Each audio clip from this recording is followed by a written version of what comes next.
மோசமா பார்க்க சொல்லும். அடுத்தது பணக்காரனை மோசமா பார்க்க சொல்லும். You cannot attract what you criticize. ஒரு கூட்டம் என்ன பண்ணுது? அலட்சியம் பண்ணுது. இன்னொரு கூட்டம் என்ன பண்ணுது? பணமே நீ இல்லாம முடியாது. பணம் மோசமானது கிடையாது. It's a wonderful tool. அது யார் கையில இருக்குதோ அதை வச்சு அதனுடைய தன்மை வெளிப்படும். அப்ப கடவுளுடைய ஐடியா என்ன தெரியுமா? என் பிள்ளைங்க கையில இருக்கணுங்கிறது என் விருப்பம் அப்படிங்கிறாரு. கடவுள் பெரிய பெரிய விஷயம்லாம் தரத்துக்கு முன்னாடி பணத்தை கொடுத்து பார்க்குறாரு. அது பொம்மைக்கார் மாதிரி. அதனாலதான் நீங்க பைபிள்ல பாத்தீங்கன்னா கடைசியில செழிப்பு கிடைச்சிச்சுன்ட்டு இல்லை, கடவுளுடைய பிள்ளைங்களுக்கு செழிப்பை முதல்ல கொடுக்குறாரு.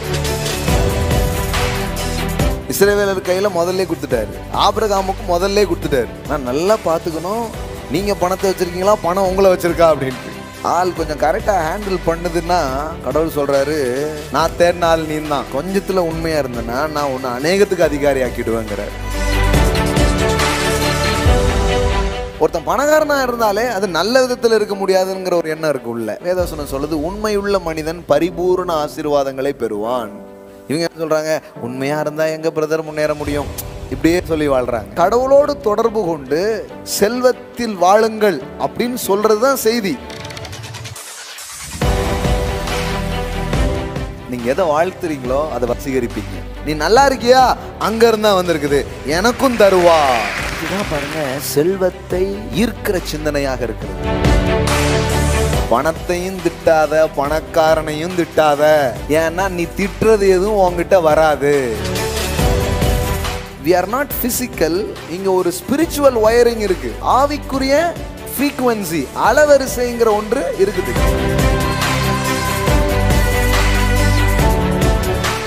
அது வரைக்கும் முயற்சியை மட்டும் பேதுரு எடுத்துக்கிட்டே இருக்கிறான். ஆனா வலைய போட்டா ஒன்றும் வர மாட்டேங்குது. இப்போ வார்த்தை வந்த உடனே ஃப்ரீக்வன்சி செட் ஆயிடுச்சு. இப்போ வலைய போட்டா மீன் உள்ள வருது. ஸோ இந்த செவ்வாய் மாலை இந்த போதனையை தொடர்ந்து நாம் செய்து வருகிறோம். சிலர் நேரில் வர்றதுக்கு வாய்ப்பு இருக்கு, சிலர் நேரலையில் மூலமாக இதில் பங்கு பெறுகிறீர்கள். உங்களை வரவேற்கிறேன். ஃபேஸ்புக் மூலம், யூடியூப் மூலம் பார்க்கிற உங்களை வரவேற்கிறேன். ஹல்லேலூயா. தேவனுடைய பிரசன்னம், அளவில்லாத அவருடைய பிரசன்னம் இந்த மாலையிலே ஊற்றப்பட்டிருக்கிறது. உங்கள் வாழ்க்கையில் செய்ய வேண்டியதெல்லாம் செய்யும். ஆமேன். நீர் பாய்ச்சின இடத்துல விதைகள் தூவப்படும் பொழுது அது எப்படி முளைக்குமோ அது மாதிரி இந்த மாலையிலையும் தேவனுடைய பிரசன்னம் வந்திருக்கிறது, அவருடைய வார்த்தையும் நமக்கு உண்டாகும். ஆமேன். அதனால் உங்கள் வாழ்க்கை இப்படியே இருக்காது. இந்த மாலையில் ஒரு அறிக்கை செய்யலாமா? எல்லாம் சொல்லுங்கள், என் வாழ்க்கை இப்படியே இருக்காது. ஆமேன். ஒரு நெகட்டிவாக இருக்குதுன்னா நீங்கள் சொல்லலாம், இப்படியே இருக்காது. என்னுடைய தொழில், என்னுடைய வருமானம், என்னுடைய வாழ்க்கையின் காரியங்கள் இப்படியே இருக்காது. ஒரு பெரிய மாற்றங்களை நான் பார்ப்பேன். ஆமேன். கண்டிப்பாங்க. மழை வந்துச்சுன்னா அந்த பூமி செழிக்கும். விதைக்கிறவனுக்கு விதையும் புசிக்கிறவனுக்கு ஆகாரமும் அங்கு உண்டாகும். அப்போ நீங்கள் கடவுளுடைய வார்த்தைங்கிறது ஒரு மலை, அவருடைய பிரசன்னங்கிறது ஒரு மலை. முடியுது என்ன ஆகுதோ அவளே நின்றுட்டாலே போதும், அது வேலையை செஞ்சிடும் உங்கள் வாழ்க்கையில். ஆமேன். அது வேலையை நடப்பிக்கும். ஆமேன். அதனால நான் சொல்லுவேன், என்னதோ ஏதோ உட்கார்ந்துடணும், கேட்டுடணும், அது வேலை செய்யும். நம்ம செய்கிறோமோ இல்லையா, அது செய்யும். ஆமேன். அப்புறம் உங்களை செய்கிறவங்களா அது வைக்கும். நீ செய்தாயா அப்படிங்கிறது பழைய உடன்படிக்கை.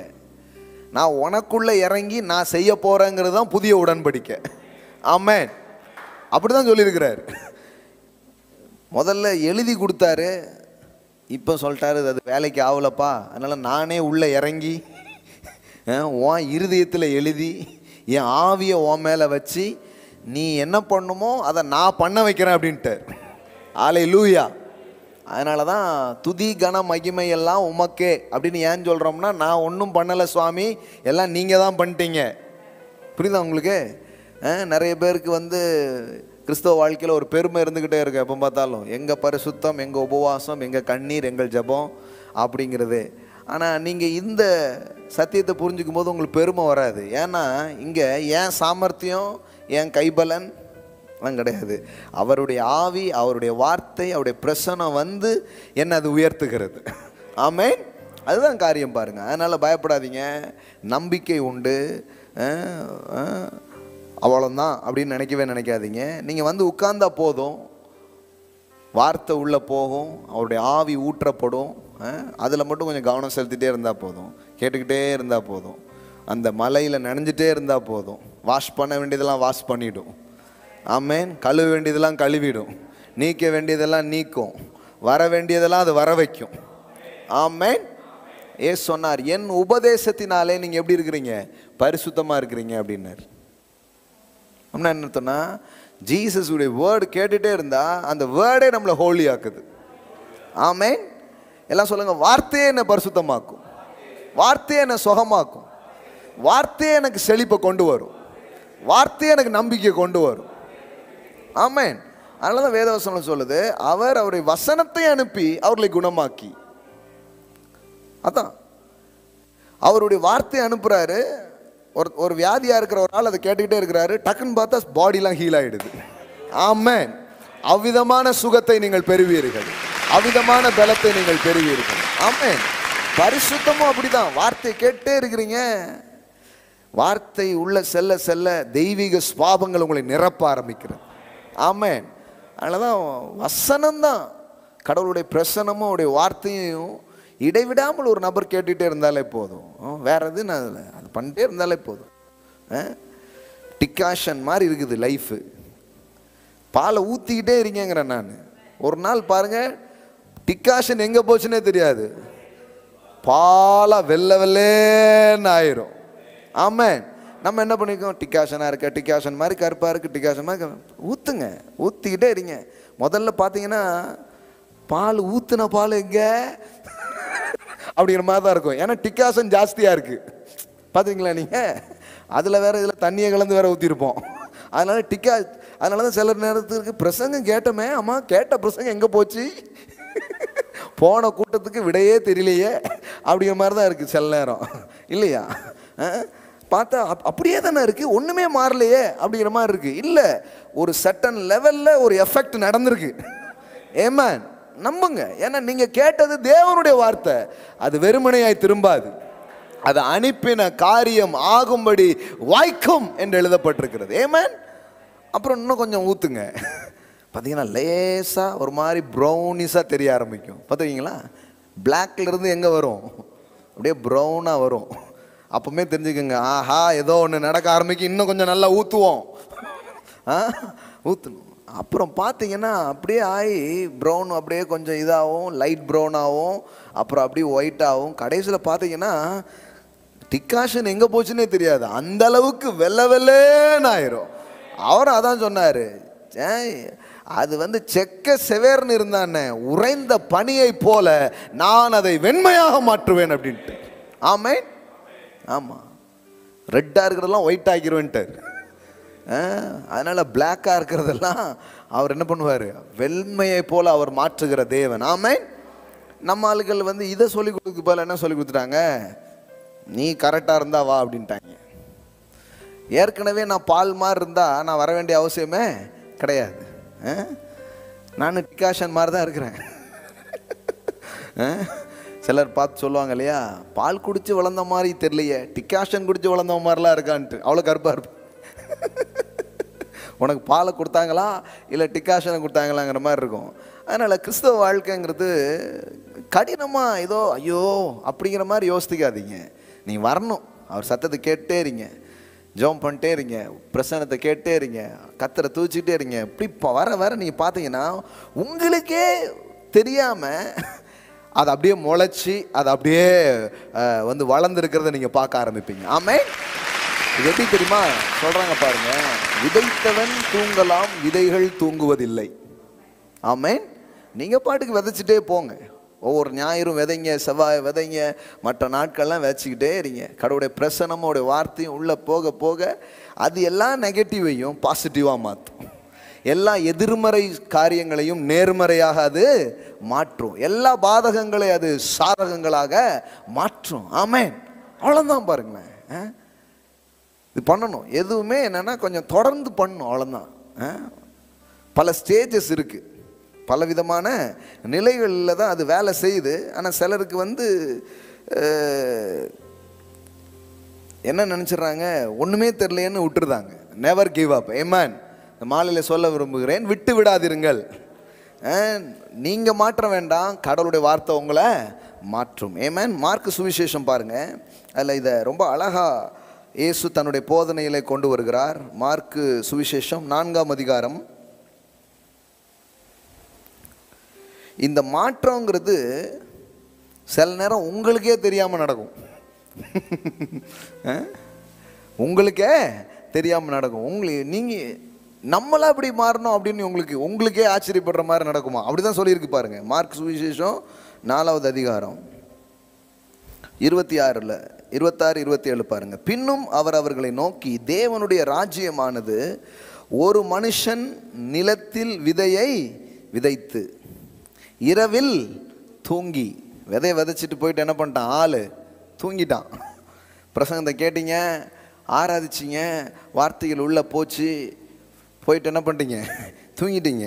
பாருங்க, பகலில் விழித்திருக்க அவனுக்கு தெரியாத விதமாய் விதை முளைத்து பயிராகிறதற்கு ஒப்பாய் இருக்கிறது. ஆமென். எவ்வளோ தெளிவாக இருக்குது பாருங்க. எல்லாம் சொல்லுங்க, அவனுக்கு தெரியாத விதமாய். அப்படின்னா என்ன? என் கண்ணையே என்னால் நம்ப முடியலங்கிற மாதிரி உங்கள் மாற்றம் இருக்கும், உங்கள் முன்னேற்றம் இருக்கும், உங்கள் உயர்வு இருக்கும், உங்கள் செழிப்பு இருக்கும், உங்கள் வாழ்க்கையின் காரியங்கள் உங்களுக்கே ஆச்சரியத்தை தரும். ஆமென். எவ்வளோ அழகாக இருக்கு பாருங்க. அவனுக்கு தெரியாத விதமாய். எல்லாம் சொல்லுங்க, அவனுக்கு தெரியாத விதமாய் விதை முளைத்து பயிராகிறதுக்கு ஒப்பா இருக்கிறது. கிங்டம் ஆஃப் காட் எப்படி வேலை செய்ய போகுது உங்கள் வாழ்க்கையிலனா, நீங்கள் விதையை போட்டே இருங்க, நீங்கள் பிரசன்னத்துக்குள்ளே வந்துக்கிட்டே இருங்க. உங்கள் வாழ்க்கையில் கெட்டது இருக்கலாம், நல்லது இருக்கலாம், அதெல்லாம் பார்க்காதீங்க. கர்த்தரை ஆராய்ச்சிட்டே வாங்க, கர்த்தரை தேடிக்கிட்டே இருங்க, அவருடைய வார்த்தையை கேட்டுகிட்டே இருங்க. தெரிஞ்சதெல்லாம் செய்யுங்க, தெரியாதெல்லாம் விடுங்க. இப்படியே பயணம் பண்ணிக்கிட்டே இருங்க. ஒரு டைமில் நீங்கள் பார்த்தீங்கன்னா உங்களுக்கே ஆச்சரியமாக இருக்கும், நம்மளா இப்படி அப்படின்னு உங்களுக்கே தெரியாத விதத்தில் அது வளர்ந்து மரமாக இருக்கிறத நீங்கள் பார்க்க ஆரம்பிப்பீங்க. ஆமாங்க, உங்களுக்கே ஆச்சரியத்தை தரும்னு சொல்கிறேன் நான் உங்களுக்கு. ஆமாம். அதனால் இது ஒரு வீண் முயற்சியோ, இது சும்மா ஏதோ அப்படிங்கிறதோ கிடையாது பாருங்களேன். ஆனால் சிலருக்கு இந்த ஸ்டேஜஸ்லாம் தெரியாததுனால, இந்த நிலை ஒவ்வொரு நிலையில் அது நடக்குங்கிறது தெரியாதனால என்ன ஆகிடுவாங்க, ரொம்ப சோர்ந்து போயிடுவாங்க. என்ன பிரதர் டிகாஷனாவே அப்படியே இருக்க, ஊத்துன பாலை காணுமே, விதைச்ச விதை என்னாச்சுன்னு தெரில. சிலர் என்னென்னா நைட்டு போட்டுட்டு காலையிலே போய் நோண்டி பார்த்துடுறது, அந்த வேலையை வேற செய்கிறாங்க. முளைச்சிட்டான்னு பார்த்து மறுபடியும் போச்சுட்டு போயிடுறது. கொஞ்சம் வெயிட் பண்ணுங்களேன் பாஸ் அப்படின்னா முளைக்கவே இல்லைங்காங்க. எப்படி கேட்டால், நான் தான் டெய்லி நோண்டி எடுத்து பார்த்தோம்ல, முளைக்கல அப்படிங்காப்ல. இந்த மாதிரிலாம் பண்ணிட்டு இருக்கிறோம். அப்படி கிடையாது பாருங்க. கடவுள் சொல்றாரு, விதைச்சிட்டு போய் நோண்டாத, தூங்கு. இன்னைக்கு போய் நல்லா தூங்குங்க, வார்த்தையை கேளுங்க, கர்த்தரை ஆராதிங்க, போய் தூங்கிடுங்க. நீங்க ஒன்றும் பண்ண வேண்டாம், அந்த வார்த்தை வேலை செய்யும். அவருடைய மாறாத வார்த்தைகள், அவருடைய ஆவி உங்களுக்கான கிரியைகளை அது செய்யும். அப்படியே வந்துட்டே இருப்பேன். திடீர்னு பார்த்தீங்கன்னா ஒன்று நடக்கும். எப்படி நடக்கும் தெரியுமா? அடுத்தாலையும் அதை சொல்றாரு பாருங்க. 28 எப்படி என்றால், நிலமானது முன்பு முளையையும். அப்படின்னா என்ன? டக்குன்னு ஒரு மரம் இருக்கிறத நீங்கள் பார்க்க போகிறது இல்லை. ஒரு நாள் காலைல திடீர்னு பார்த்தா ஒரு முளை கிளம்பி நிற்கும். என்னடா முளை கிளம்பி இருக்க? அதுதான் ஃபஸ்ட்டு ஸ்டேஜ் பாருங்களேன். அதாவது சின்ன சின்னதாக சில மாற்றங்கள் உங்கள் வாழ்க்கையில் தெரிய ஆரம்பிக்கும். ஒன்று நீங்கள் நினச்சிக்கூடாது, இது என்ன பெரிய மாற்றம், இது எதுவும் நம்மளும் கொண்டு வந்த மாற்றம் போலன்னு உங்களுக்கே இருக்கும். சின்னதாக தெரியும். ஒன்று நீங்கள் சின்னதாக தெரியுதுன்னு விட்டுறாதீங்க, அப்படி தான் ஆரம்பிக்கும். ஆமாம். ஆமாம். சரி, ஒரு 5 நிமிஷம் ஜெபம் பண்ணுவேன்னு உங்களுக்கே தோணும். இன்னும் நமக்கு புதுசாக ஜெபம் பண்ணலாம் தோணுது. கொஞ்ச நேரம் பைபிள் வாசிப்போமேன்னு உங்களுக்கு தோணும். கொஞ்ச நேரம் யாருக்காவது போய் ஏதாவது ஹெல்ப் செய்வோமா அப்படின்னு உங்களுக்கு தோணும். சின்னதாக ஏதோ சில குட்னஸ். அது வரைக்கும் கொடுக்குற பழக்கமே இல்லாதவங்களுக்கு சரி ஒரு சின்னதாக ஒரு காணிக்கை கொடுப்போமே அப்படின்னு ஒன்று வரும் பாருங்களேன். புரியுதா உங்களுக்கு? முதல்ல முளை கிளம்பும். ஆமென். அப்புறம் பார்த்தீங்கன்னா பின்பு கதிரையும் கதிரிலே நிறைந்த தானியத்தையும் பலனாக தானாய் கொடுக்கும். ஆமென். முதல்ல முளை தான் வரும், ஆனால் விட்டுறக்கூடாது. அதுக்கப்புறம் கதிரில் நிரம்பிய தானியங்களை அது பலனாய் கொடுக்க ஆரம்பிக்கும். ஆமென். அதனால் பாருங்கள், இது எல்லாமே எந்த பின்னணியில் இயேசு சொல்கிறாரு அப்படின்னு பார்த்தீங்கன்னா, தேவனுடைய வார்த்தையை ஒரு மனுஷன் கேட்க ஆரம்பிச்சிட்டாலே போதும், அங்கு எஃபோர்ட்லெஸ் சேஞ்ச் வருது. எல்லாம் சொல்லுங்கள், எஃபோர்ட்லெஸ் சேஞ்ச். அதுதான் அங்கே சொல்கிறேன். அதில் ஒரு வார்த்தை திரும்ப திரும்ப வருது பார்த்தீங்களா, அவனுக்கு தெரியாத விதமாய் அப்படி வருது. அடுத்தால ஒரு வார்த்தை என்ன வருது அதில் பாருங்கள், தானாய் கொடுக்கும். எல்லாம் சொல்லுங்கள், தானியத்தை பலனாக தானாய் கொடுக்கும். அவன் என்ன கேட்குறான், நான் ஒரு சின்ன விதை தானே போட்டேன், கொஞ்ச நேரம் அப்படி கேட்டேன், கொஞ்ச நேரம் தான் கேட்டிருப்போம், ஆனால் அது பெரிய ஒரு முளையை கிளப்பி தானியங்கள்லாம் நிறைஞ்ச கதிரா மாதிரி ஒரு பலன் வித்தியாசமாக அது வர ஆரம்பிக்குது பாருங்களேன். ஆமென். அதனால் பாருங்கள், நீங்கள் கர்த்தரோட பயணம் பண்ணுற உங்கள் வாழ்க்கை, உங்களுடைய உங்களுடைய ஜெபம், உங்கள் பிரயாசங்கள், இதையெல்லாம் பார்க்கும்போது நீங்கள் என்னமோ ஒன்றுமே நடக்கலைங்கிற மாதிரி நினச்சிக்கூடாது பாருங்களேன். 29, பயிர் விளைந்தது, அறுப்பு காலம் வந்தவுடனே அறுக்கிறதற்கு ஆட்களை அனுப்புகிறான் என்றார். அதனால் முதல்ல விதைத்தல் ஆரம்பிக்கி. ஆமென்.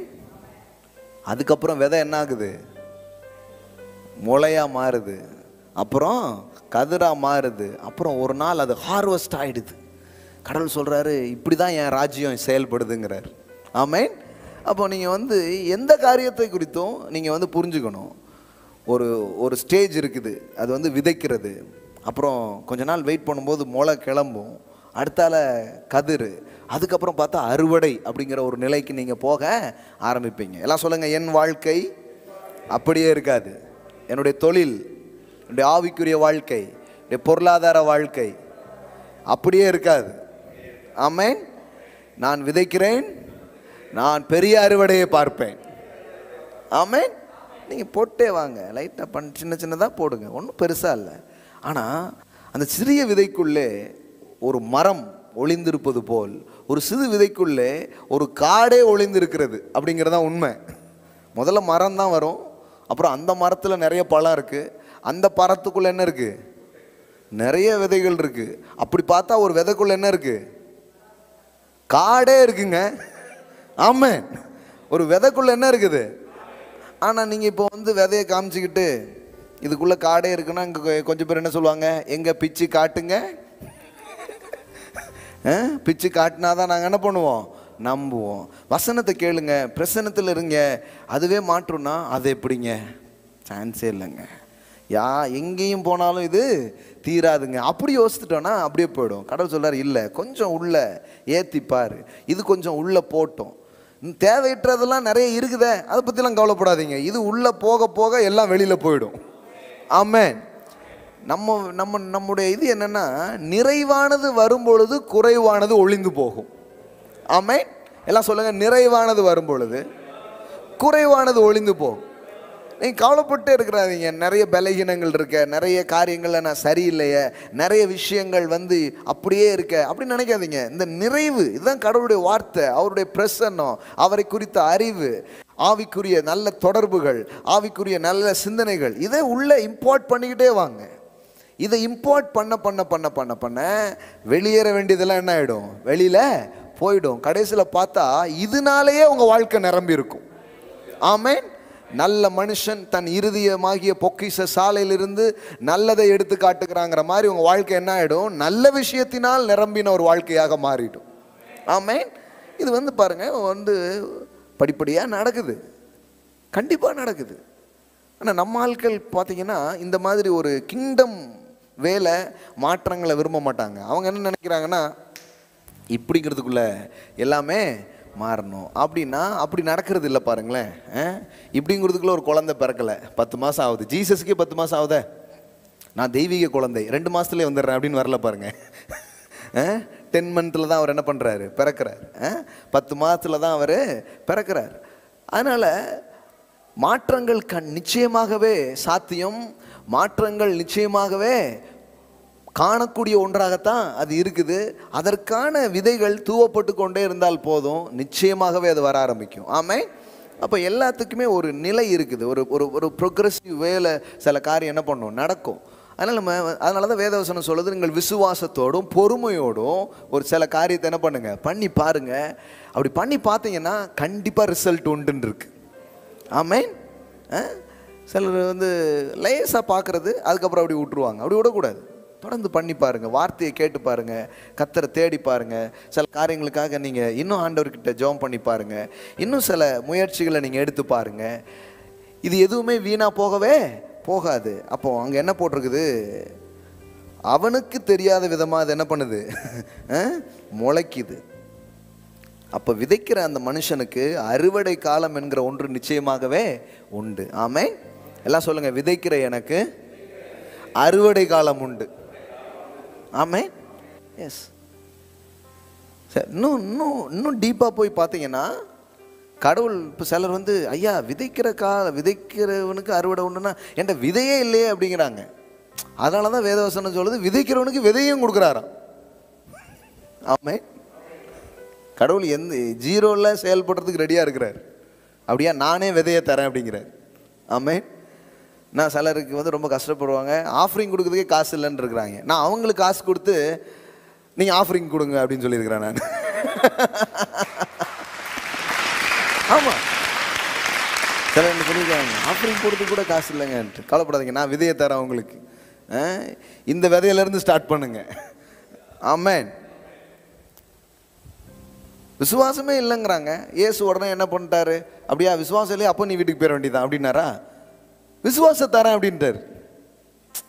அதாவது ஒருத்தன் அற்புதத்துக்காக கேட்கான், ஏசப்பா சோமாக்குங்க அப்படின்ட்டு. அவர் நீ விசுவாசிக்கிறியா அப்படின்னு கேட்குறாரு.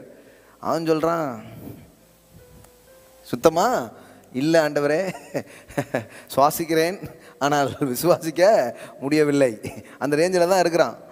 அப்போ இயேசு என்ன பண்ணுறாரு, அற்புதமே செய்யலையாங்க, செஞ்சார் அற்புதம். என்ன பண்ணார், அந்த பையனை சோகமாக்குனார். சோகமாக்கின உடனே இப்போ என்ன ஆயிடுச்சு, ரெண்டு விஷயம். ஒன்று, வியாதியில் இருந்த பையன் சோகமாயிட்டான், அவிசுவாசத்தில் இருந்த அப்பா விசுவாசத்துக்குள்ள வந்துட்டார். கடவுள் உங்கள் வாழ்க்கையில் எந்த நிலையிலும் கிரியை செய்கிறதுக்கு அவர் வல்லவராக இருக்கிறார் பாரு. ஆமென். உடஞ்சி சுக்கு நீராய் ஒன்றும் இல்லைன்னு அவர்கிட்ட கொண்டு போட்டால் கூட அதுலேயும் வேலை செய்கிறார் அவர். ஆமென். நீங்கள் அதனால் நம்பிக்கையே இழக்கக்கூடாது லைஃப்பில். இதுலேயும் என் கர்த்தர் எனக்கு ஒரு காரியத்தை செய்வார், இந்த நிலையிலே என்னை உயிர்ப்பிப்பார், இந்த நிலையிலே என்னை நடத்துவார், எனக்கான காரியங்களை அவர் செய்வார். இதுதான் விசுவாச ஆவி பாருங்களேன். சிலர் சொல்கிறாங்க எங்களுக்கு அந்த அளவுக்கு இல்லையங்களேன்ட்டு. எனக்கு கூட ஒரு டைமில் சுத்தமாக இல்லாமலாம் இருந்திருக்குது. ஆமாம். ஆனால் இதை என்ன பண்ணிடுறோன்னா, சோகமாக இருந்தாலும் போட்டு அப்படி உட்காந்துட்டே இருக்கிறது. அதில் 100 வார்த்தையில் ஒரு வார்த்தை போய் வேலை செய்யும் பாருங்க, அதை வச்சு ஒரு வாரம் ஓட்டிடுவோம். அப்புறம் இன்னும் கொஞ்சம் கேட்குறது, அப்புறம் இன்னும் கொஞ்சம் வார்த்தையை கேட்குறது, இப்படியே பண்ண அப்புறம் பார்த்தா கொஞ்சம் டெபாசிட் ஆக ஆரம்பிச்சிடுச்சு. முதல்ல அப்பப்போ இந்த வர்றதை அப்படியே செலவு பண்ணிடுற மாதிரி பார்த்துருக்கீங்களா நீங்கள்? சிலர் அட்வான்ஸாக செலவு பண்ணுறவங்களாம் இருக்காங்க, அதான் வரப்போதில்லை வந்தவுடனே கொடுத்துருவோம் அப்படின்ட்டு.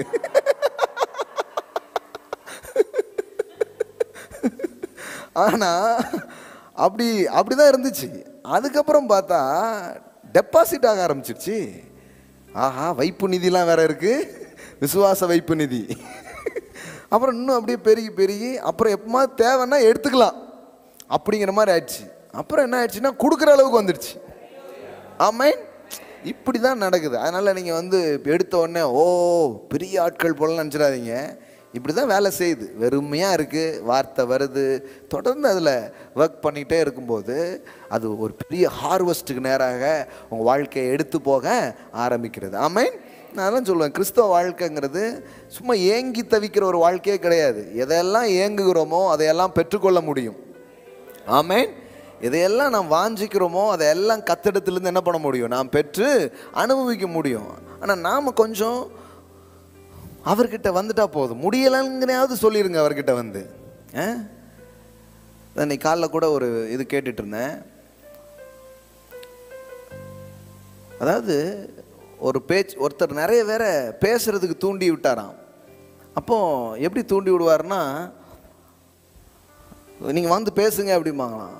உடனே அந்த ஆட்கள் கூப்பிட்ற ஆட்கள் வந்து எனக்கு பேச தெரியாதியா, எனக்கு கரெக்டாக வராதியா அப்படிம்பாங்களாம். இந்த 5 நிமிஷம் கரெக்டாக பேசிட்டீங்களே, அப்படி நீங்கள் பேசுங்க அப்படின்றாங்க. இதாங்க பேச்சு. புரியுதா உங்களுக்கு? ஒருத்தர் வந்து ஆண்டவர்கிட்ட போய் சொல்லியிருக்கிறாரு, ஆண்டவரே எனக்கு ஜோம் பண்ணுறதுக்கே வரமாட்டுக்கு, எப்படி ஜோம் பண்ணே தெரில, பல பேர் பல விதமாக ஜெபிக்கிறாங்க, எனக்கு எந்த வகையான ஜெபம் வரமாட்டுக்குன்றாராம். பார்த்தா 1/2 மணி நேரம் ஆயிடுச்சான். ஆண்டவர் சொன்னாராம், சூப்பராக ஜோம் பண்ணியப்பா அப்படின்ட்டாராம்.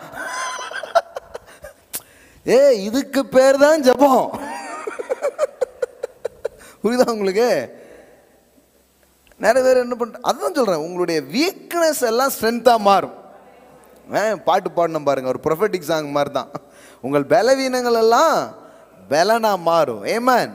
சுகவீனம் சுகமாய் மாறும், வனாந்தரம் செழிக்கும். ஏமேன். ஆமாம், 2 வாரத்துக்கு முன்னாடி பார்த்தோம் இல்லையா, தீயையும் தண்ணீரையும் கடந்து வந்தோம், எங்கே கொண்டு விட்டீர்? செழிப்பான இடங்களில் கொண்டு வந்து விட்டீர். ஏமேன். போன வாரம் என்ன படித்தோம்?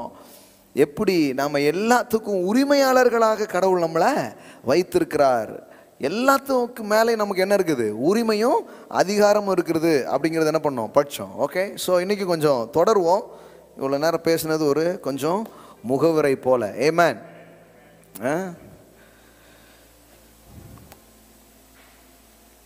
வளமான வாழ்க்கையை எப்படி வசமாக்குறது, எப்படி சொந்தமாக்குறது, அதான் பேசிகிட்டு இருக்கிறோம். இன்றைக்கும் அதான் தொடர போகிறோம். த பிளஸட் லைஃப். ஒரு கடவுளுடைய பிள்ளைங்கன்னா நல்லா வாழணும். ஆமென். அதை தான் பேசிகிட்டே இருக்கிறோம் நாங்கள். என்னங்க சார் வேறு டாப்பிக்கே கிடையாதா? அதே ஒரே டாபிக் தான். ஆமென். நீங்கள் நல்லா இருக்கணும், உங்கள் மூலமாக கொஞ்சம் பேர் நல்லா இருக்கணும், கடவுளை நாம மகிமை பண்ணணும். ஆமென். அவ்வளோதான். நீங்கள் நல்லா இல்லையா, உங்களை நல்லா ஆக்குவார். நாளைக்கு நீங்கள் கொஞ்சம் பேரை நல்லா ஆக்குவீங்க. இதே தான், டூப்ளிகேட் தான். அதாவது இந்த மாடல் படியே என்ன பண்ணிட்டே இருக்கணும், செஞ்சுக்கிட்டே இருக்கணும். போன ஞாயிற்றுக்கிழமை ஒரு அம்மா வந்து சொன்னாங்க, அவங்க ஒரு அம்மாவை கூட்டு வந்திருக்காங்க சண்டே சர்வீஸில். கூட்டு வந்து அவங்களுக்கு நம்பிக்கையை கொடுத்து அவங்கள ஆதரித்து அவங்களுக்கு வார்த்தையை சொல்லி இப்போ சபை கூட்டு வந்து இவங்க மூலமாக அவங்க ரொம்ப நல்லா இருக்காங்க. அப்போ அவங்க சொல்கிறாங்க, இந்த சபைக்கு நான் வர்றதுக்கு முன்னாடி பஸ்ஸு காசு இல்லாமல் நடந்தே நான் வந்தேன். இன்றைக்கி நான் இந்த அம்மாவுக்கு வாடகைலாம் கட்டி சாப்பாடெலாம் கொடுத்து ஆதரிக்கிற அளவுக்கு கடவுளை நான் ஆசீர்வச்சிருக்கிறார் அப்படின்னு. எவ்வளோ பெரிய விஷயம் பாருங்கள்.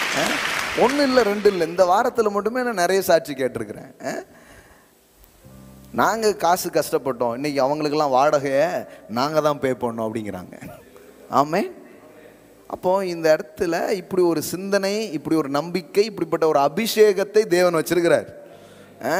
ஏன்னா அதை எதை நாம் வந்து கனப்படுத்திக்கிட்டே இருக்கிறோமோ, போற்றிக்கிட்டே இருக்கிறோமோ, அது ஒரு அனாயிண்டிங்காக, அது ஒரு மண்டலமாகவே மாறிடும். அப்போ நீங்கள் இதில் வந்து கனெக்ட் ஆகும்போது என்ன உங்களுக்கு நடக்கும்னா, நீங்கள் நல்லா ஆரம்பிப்பீங்க. ஆமென். உங்கள் வாழ்க்கையின் எல்லா பக்கங்களும் நல்லா மாறும். நோக்கம் என்ன? நீங்கள் போய் கொஞ்சம் பேரை தூக்க போகிறீங்க. ஆமென். நீங்கள் போய் கொஞ்சம் பேருக்கு ஆசீர்வாதமாக இருக்க போகிறீங்க. அதனால தான் அதை நாங்கள் பேசுகிறோம். சிலர் வந்து அதை தப்புன்னே என்ன பண்ணுறாங்க, சொல்லிக்கிட்டே இருக்கிறாங்க. வேறு என்ன வழி இருக்குன்னு எனக்கு தெரியல. இதுதான் நான் வேதாகமத்தை கவனிக்கும் போது பார்க்குற மேலான வழியாக இருக்கிறது. பொதுவாக இந்த மதத்தின் சிந்தனை எப்படி இருக்குதுன்னா, பணத்தை மோசமாக பார்க்க சொல்லும், அடுத்தது பணக்காரனை மோசமாக பார்க்க சொல்லிக்கும். பணமும் தப்பு, பணக்காரனும் தப்பு. இதுதான் ரிலீஜியஸில் வர்ற திங்கிங் வந்து இப்படிப்பட்ட திங்கிங்காக இருக்குது. கொஞ்ச நாள் சர்ச்சுக்கு போயிருக்கிறோம், நிறைய ஆவிக்குரிய கூடத்துக்கு போயிருக்கோம்னா அந்த ஆளை கண்டுபிடிச்சிடலாம் ஈஸியாக. ஏன்னா நிறைய டிகாஷன் கலந்துருப்பாங்க. அவங்களுக்கு என்ன டிகாஷன் கலந்துருப்பாங்க? பணம்னாலே தப்பு, பணக்காரனாக இருக்கிறது ரொம்ப தப்பு, பெருகிறது ரொம்ப தப்பு, இந்த டிகாஷன் வச்சுருப்பாங்க. இப்போ நம்ம இங்கே வந்தவுடனே களங்கம் இல்லாத ஞானப்பாலை ஊற்றி திருப்பி ஊற்றி திருப்பி ஊற்றி திருப்பி ஊற்றி கடைசியில் பார்த்தா அதுக்கப்புறம் வெள்ளை வெள்ளையேன்னு ஆயிடுறாங்க ஆட்கள். ஆமென். அப்படி தான் எனக்கும் அப்படி தான் இருந்தது, என் மைண்டும் அப்படி தான் இருந்தது, டிகாஷன் மாதிரி தான் இருந்தது. சில போதனைகளை திரும்ப திரும்ப கேட்டு, சில சத்தியங்களை கேட்டு கேட்டு முதல்ல அப்படியே சேஞ்ச் நமக்குள்ளே தான் முதல்ல மாற்றம் வரும். புரியுதுங்களா உங்களுக்கு? எல்லாம் சொல்லுங்கள், மாற்றம் உங்களுக்குள்ளே தான் நடக்கும். உங்கள் தொழிலையோ உங்கள் வாழ்க்கையிலையோ எதுலேயோ நடக்கும்னா அது எங்கே நடக்கும்? உங்களுக்குள்ள தான் அது நடக்கும். கடவுள் வந்து உங்களுக்குள் கிரியை செய்கிற கடவுளாக அவர் இருக்கிறார். அப்போ ரொம்ப நாளாக இப்போ இது டக்குன்னு பேசுகிறோன்னே ஒரு எதிர்ப்பு கிளம்பும் பாருங்களேன். மற்றவங்க எதிர்க்க மாட்டாங்க, நம்ம ஆட்கள் தான் இந்த போதனை என்ன பண்ணுவாங்க, எதிர்ப்பாங்க. ஏன்னா அவங்க என்ன நினைக்கிறாங்கன்னா, இந்த பைபிள் பணத்துக்கு எதிராக பேசுது அப்படின்னு நினைக்கிறாங்க. அவங்களுக்கு நான் சொல்கிறது என்னென்னா, பிரதர் பணம் இல்லைன்னா இந்த பைபிளே பிரிண்ட் பண்ண முடியாது.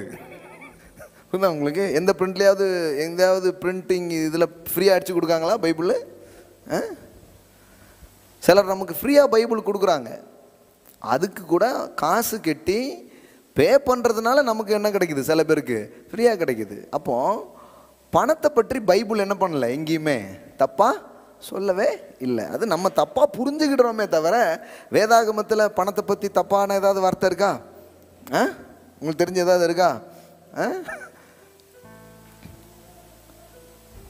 தப்பாக சொல்லலை, தப்பாக புரிஞ்சுக்கிட்ட வார்த்தைகள் இருக்குது, அதெல்லாம் நம்ம நிறைய பேசிட்டோம். பண ஆசை எல்லா தீமைக்கும் வேறாக இருக்கிறது அப்படி தான் போட்டிருக்கே தவிர, பணம் எல்லா தீமைக்கும் வேர் அப்படின்னு போடல. நம்ம ஆட்கள் அதை கட் பண்ணிவிட்டு எது மட்டும் வச்சுருப்பாங்க, பணம் எல்லா தீமைக்கும் வேர் அப்படின்றாங்க.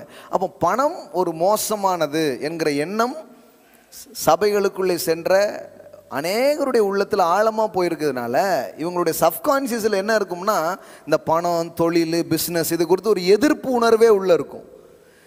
இது எதுக்கு நான் போதிக்கிறேன் அப்படின்னு சொன்னால், இந்த எதிர்ப்பு உணர்வு உள்ள எதுவும் உங்ககிட்ட வராது. புரிகிற மாதிரி சொல்கிறேன்.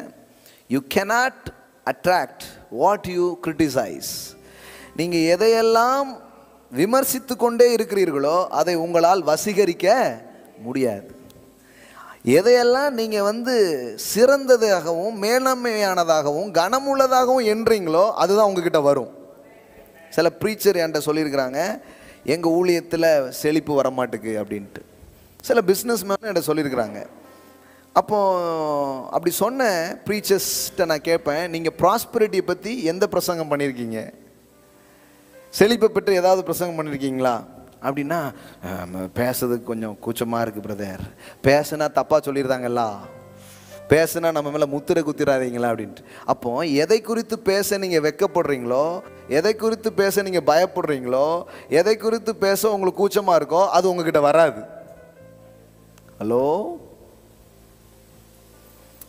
ஏன்னா நீங்கள் ஒன்றை கனமாக எண்ணும் பொழுதுதான் அது உங்களிடத்துல வரும். ஆமென்.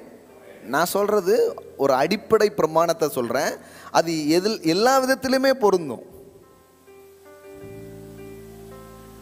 அது எல்லா விதத்திலுமே பொருந்தும். நீங்க எதை வேல்யூ பண்ண ஆரம்பிக்கிறீங்களோ அது உங்களிடத்துல வரும்.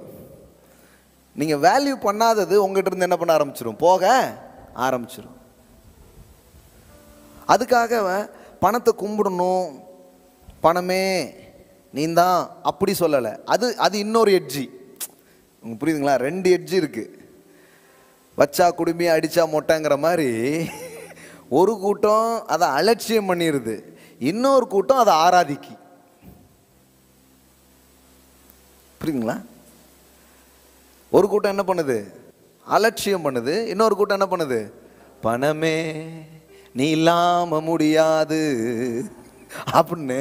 பணம் உங்களுக்கு என்னதான் மாறிடுச்சு, காடா மாறிட்டு. அதை தான் ஜீசஸ் மேத்யூ 6ல் என்ன பண்றாரு, சொல்றாரு. என்ன சொல்றாரு, இரண்டு எஜமான்களுக்கு ஒருவன் ஊழியம் செய்ய கூடாது, சர்வ் பண்ண முடியாது, சேவிப்பதை பற்றி சொல்றாரு. நீ கடவுளையும் பணத்தையும் என்ன பண்ண முடியாது, ஆராதிக்க முடியாது. நீ கடவுளை ஆராதி, நீ பணத்தை ஆராதிக்க என்ன பண்ணல, படைக்கப்படவில்லை. பணம் உனக்கு சர்வெண்ட்டு. அதான் ஒரு மெசேஜ் பேசியிருக்க நீங்கள் கேட்டிருப்பீங்க, God is my master, money is my servant. தேவன் எனக்கு எஜமானனாக இருக்கிறார், பணம் எனக்கு வேலைக்காரனாக இருக்க படைக்கப்பட்டிருக்கிறது. ஆமென். இப்போ இது ஒரு கூட்டத்துக்கு இந்த பிரச்சனை. எந்த பிரச்சனை, பணம் தான் எல்லாம் அப்படிங்கிற ஒரு பிரச்சனை. நம்ம இந்த ரிலீஜியஸ் கும்பல் இருக்குல்ல, இதுக்கு என்ன பிரச்சனை, அது முக்கியம் இல்லை. அதெல்லாம் பிரதர் வருகையை பற்றி பேசுங்க, வருமானத்தை பற்றி பேசாதீங்க அப்படிங்க. இங்கே யாருக்காவது வருகை பிரச்சனை இருக்கா?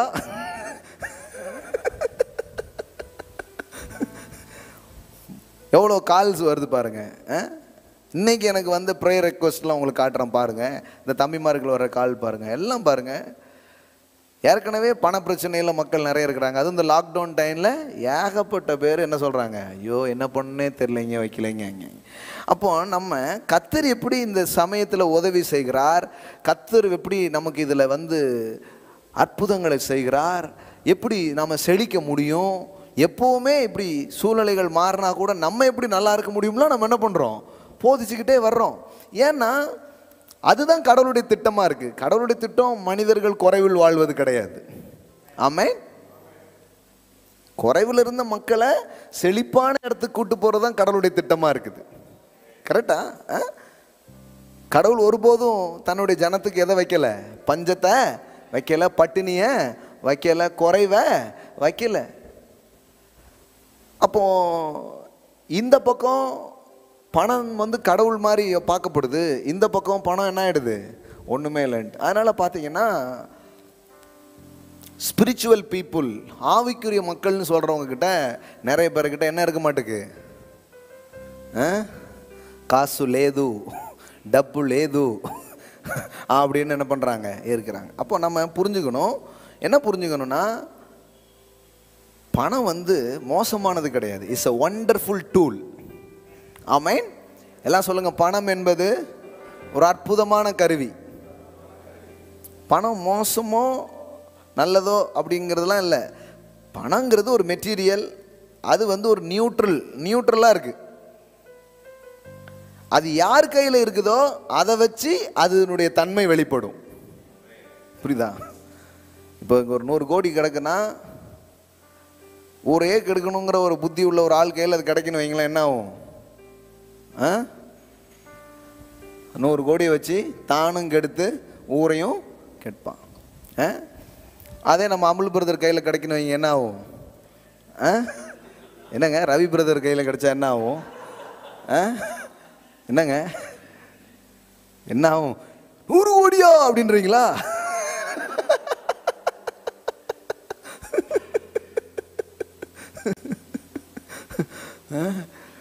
அதான் ஒருத்தருக்கு வந்து 100 கோடி வந்து பரிசு விழுந்திருக்கு.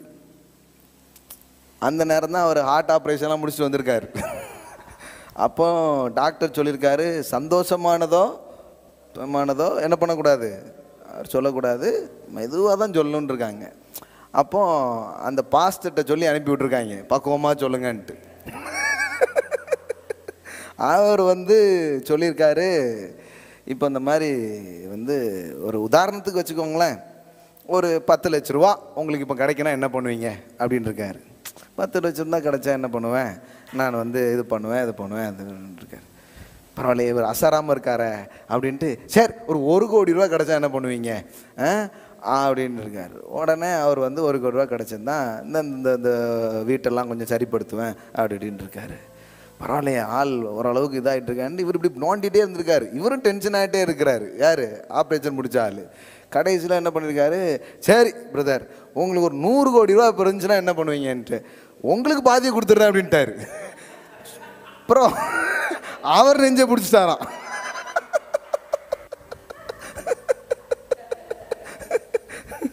அது மாதிரி சில நேரம் ஒரு கெப்பாசிட்டி இல்லாமலே போயிடும் சிலதை ஹேண்டில் பண்ணுறதுக்கு. இப்போ தப்பான ஆள்கையில் அது கிடைக்குதுன்னா என்ன பண்ணுறான், அவன் என்ன பண்ணுறான், அதை வச்சு பண்ணுறான். இதுவே சரியான ஆள்கையில் கிடைச்சா என்ன ஆகும்? அப்போ பணங்கிறது நல்லது கெட்டதுங்கிறது இல்லை, அது என்னது, அது ஒரு நியூட்ரல் மாதிரி ஒரு சமநிலையில் இருக்கிற ஒரு காரியம். நல்லதோ கெட்டதோ இல்லை, கண்டிப்பாக நல்லது தான், பிரயோஜனம் உள்ளது தான். ஆனால் அது ஒரு மெட்டீரியல் அப்படியே இருக்குது. யார் கையில் அது இருக்குது? இது பணம் மட்டும் இல்லை, பதவியை எடுத்துக்கலாம், பொசிஷன் எடுத்துக்கலாம், எதுவாக வேணாலும் எடுத்துக்கலாம். உயர்ந்த காரியங்கள், சிறந்த காரியங்கள் சரியான நபர்கள் கையில் இருக்கும் பொழுது அது ஆசீர்வாதமாக இருக்கிறது. தப்பான ஆள் கையில் இருக்கும்போது என்ன ஆகுது, கெட்டதாக அது மாறுகிறது. அப்போ கடவுளுடைய ஐடியா என்ன தெரியுமா, என் பிள்ளைங்க கையில் இருக்கணுங்கிறது என் விருப்பம் அப்படிங்கிறார். புரிஞ்சான்னு தெரில. என்னுடைய நோக்கத்தை, என்னுடைய திட்டத்தை புரிந்து கொள்கிற என் பிள்ளைங்க கையில் இருப்பது தான் நியாயங்கிறார். ஆமென். இதை விளங்கிக்கும் போது ஐஸ்வர்யம் உங்களை நோக்கி வர ஆரம்பிக்கும். ஆமென். எல்லாம் சொல்லுங்க, பணமே வா. எல்லாம் சொல்லுங்க, என்னிடமாய் வா. I am a right person. Amen. Yes. கடவுள் அதனால தான் பாருங்க நிறைய நேரத்தில் எக்ஸ்சேஞ்ச் பண்ணி விட்டுருந்தார். தப்பான ஒரு இடத்துல இருக்கிற பணத்தை சரியான இடத்துக்கு மாற்றி விடுதார் கடவுள். அது ஒரு வேதாகம் முழுதும் இருக்கிற ஒரு சத்தியங்க. இப்போ நான் இது எல்லாமே போதிச்சிருக்கிறேன். நீங்கள் வந்து ஒரு 60-70 வாரம் பேசியிருக்கிறேன். நீங்கள் போய் தனியாக யூடியூப்ஸில் அதை கேட்கலாம் ஒவ்வொன்றா. இது என்னென்னா, இதுக்கு பேர் மணி டிரான்ஸ்ஃபர், பொருளாதார பரிமாற்றத்தை கடவுள் செய்கிறார். எப்படி ஒரு இரவில் எகிப்தில் இருந்த பணம் யாருடையதாக மாறிச்சு? இஸ்ரவேலர்களுடையதாக மாறினது. ஒன் நைட்டு ஒரு தேசத்தினுடைய எக்கனாமி எடுத்து இன்னொரு மக்கள் கையில் கொடுத்துட்டார் கடவுள். ஆமே, கடவுள் அவங்க வேலை செய்கிறாருங்க. நேற்றும் இன்றும் என்றும் அவர் மாறாதவர். ஆனால் நீங்கள் வந்து நினச்சிக்கூடாது எப்படியோ நம்ம கிடப்போம். கிடையாது. உங்கள் இருதயத்தை சில நல்ல நோக்கங்களுக்காக நீங்கள் வச்சுட்டே இருப்பீங்கன்னா உங்களை நோக்கி பணம் வரும். ஆமென். கடவுள் உங்களை நோக்கி செல்வத்தை என்ன பண்ணுவார்? திருப்பி விடுவார். ஏராளமான வசனங்கள் இருக்குது நீதிமொழிகளில். ஃபுல்லாக நீங்கள் பார்த்தீங்கன்னா அந்த மாதிரி ஸ்கிரிப்சராக நிரம்பி இருக்கிறத நீங்கள் பார்க்க முடியும். இந்த வெல்த் டிரான்ஸ்ஃபர்ஸ் பற்றி அவ்வளவு ஸ்கிரிப்சர் என்ன பண்ணப்பட்டிருக்குது, சொல்லப்பட்டிருக்குது. இன்றைக்கி மாலையில் கூட ஒரு வசனம் வாசித்தேன். நீதிமொழிகள் 28:8 அநியாய வட்டியினாலும் ஆதாயத்தினாலும் தன் ஆஸ்தியை பெருக பண்ணுகிறவன் தரித்திரர் பேரில் இறங்குகிறவனுக்காக அதை சேகரிக்கிறான். அப்படின்னா என்ன அர்த்தம்? ஒருத்தன் வந்து சேர்த்து வச்சிருக்கான், தப்பான விதத்தில் அதெல்லாம் நிறைய உண்டு பண்ணிட்டான். கடவுள் சொல்கிறாரு, கொஞ்சம் வெயிட் பண்ணு, இங்கே இருக்கிறதெல்லாம் இங்கே வரப்போகுது அப்படிங்கிறார். தரித்திரரின் பேரில் இறங்குகிற மனுஷனுக்கு இப்படிப்பட்டதெல்லாம் அவனோட அது என்ன போகிறான்? இணைய போகிறது என்று வேதம் சொல்லுகிறது. ஏமேன். அப்போ புரிஞ்சுக்கோங்க. நீங்கள் இது எதுக்கு இந்த போதனை உங்களுக்கு கொடுக்குறேன்னா, இந்த பணம் வர்றதுக்காக கடவுள் உங்கள் கூட நின்று வேலை செய்கிறார். ஆமென். அது உங்ககிட்ட வரணும்னு அவர் விரும்புகிறார். உங்கள் கையில் இருக்கணும்னு அவர் ஆசைப்படுறார். யாரோ ஒருத்தர் கையில் கிடக்கணும்னு அவர் நினைக்கல பாருங்களேன். ஏன்னா பணம் தான் இங்கே பல விஷயங்களை தீர்மானிக்கிற ஒரு டிசைடிங் ஃபேக்டராக இருக்குது. கடவுள் அதனால் என்ன பண்ணுறாரு? அது உங்ககிட்ட தந்தால் சில நல்ல விஷயம்லாம் நடக்குமேங்கிறார். ஆமென்.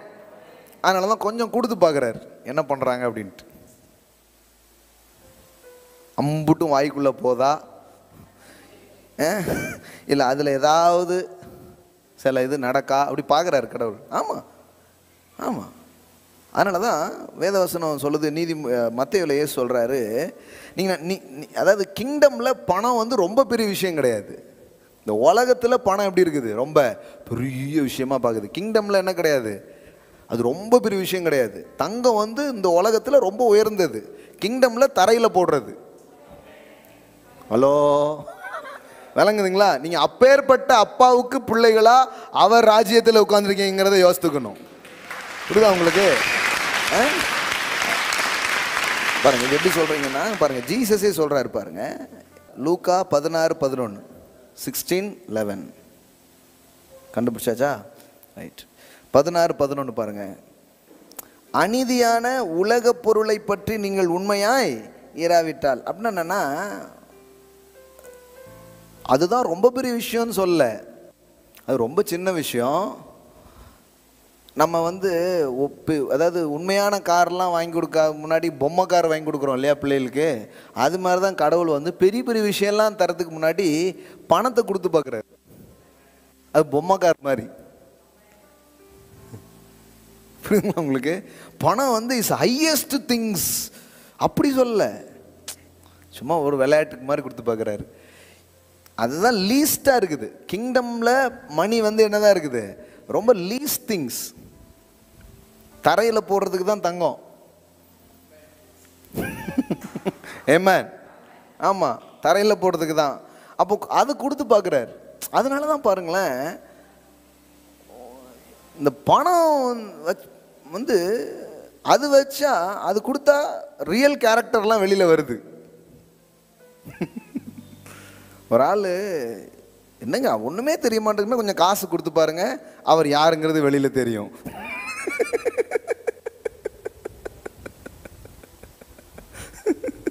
ஆமாம், அழகாக கண்டுபிடிச்சிடலாம். ஒரு கொஞ்சம் பதவியை கொடுத்து பாருங்க, கொஞ்சம் நல்ல நல்ல விஷயங்களை கொடுத்து பாருங்க. அதாவது ஒன்றுமே இல்லாமல் ரூமுக்குள்ளே அடைச்சி போட்டுக்கிட்டு இவன் யாருன்னு கண்டுபிடிங்கன்னா கொஞ்சம் கஷ்டம். அந்த ஆளை கொஞ்சம் வெளியில் கூட்டு வந்து கொஞ்சம் காசு, கொஞ்சம் பதவி, சில இதெல்லாம் கொடுத்து பார்த்தா அந்த ரியல் திங்ஸ் என்ன பண்ணுது, வெளியில் வருது.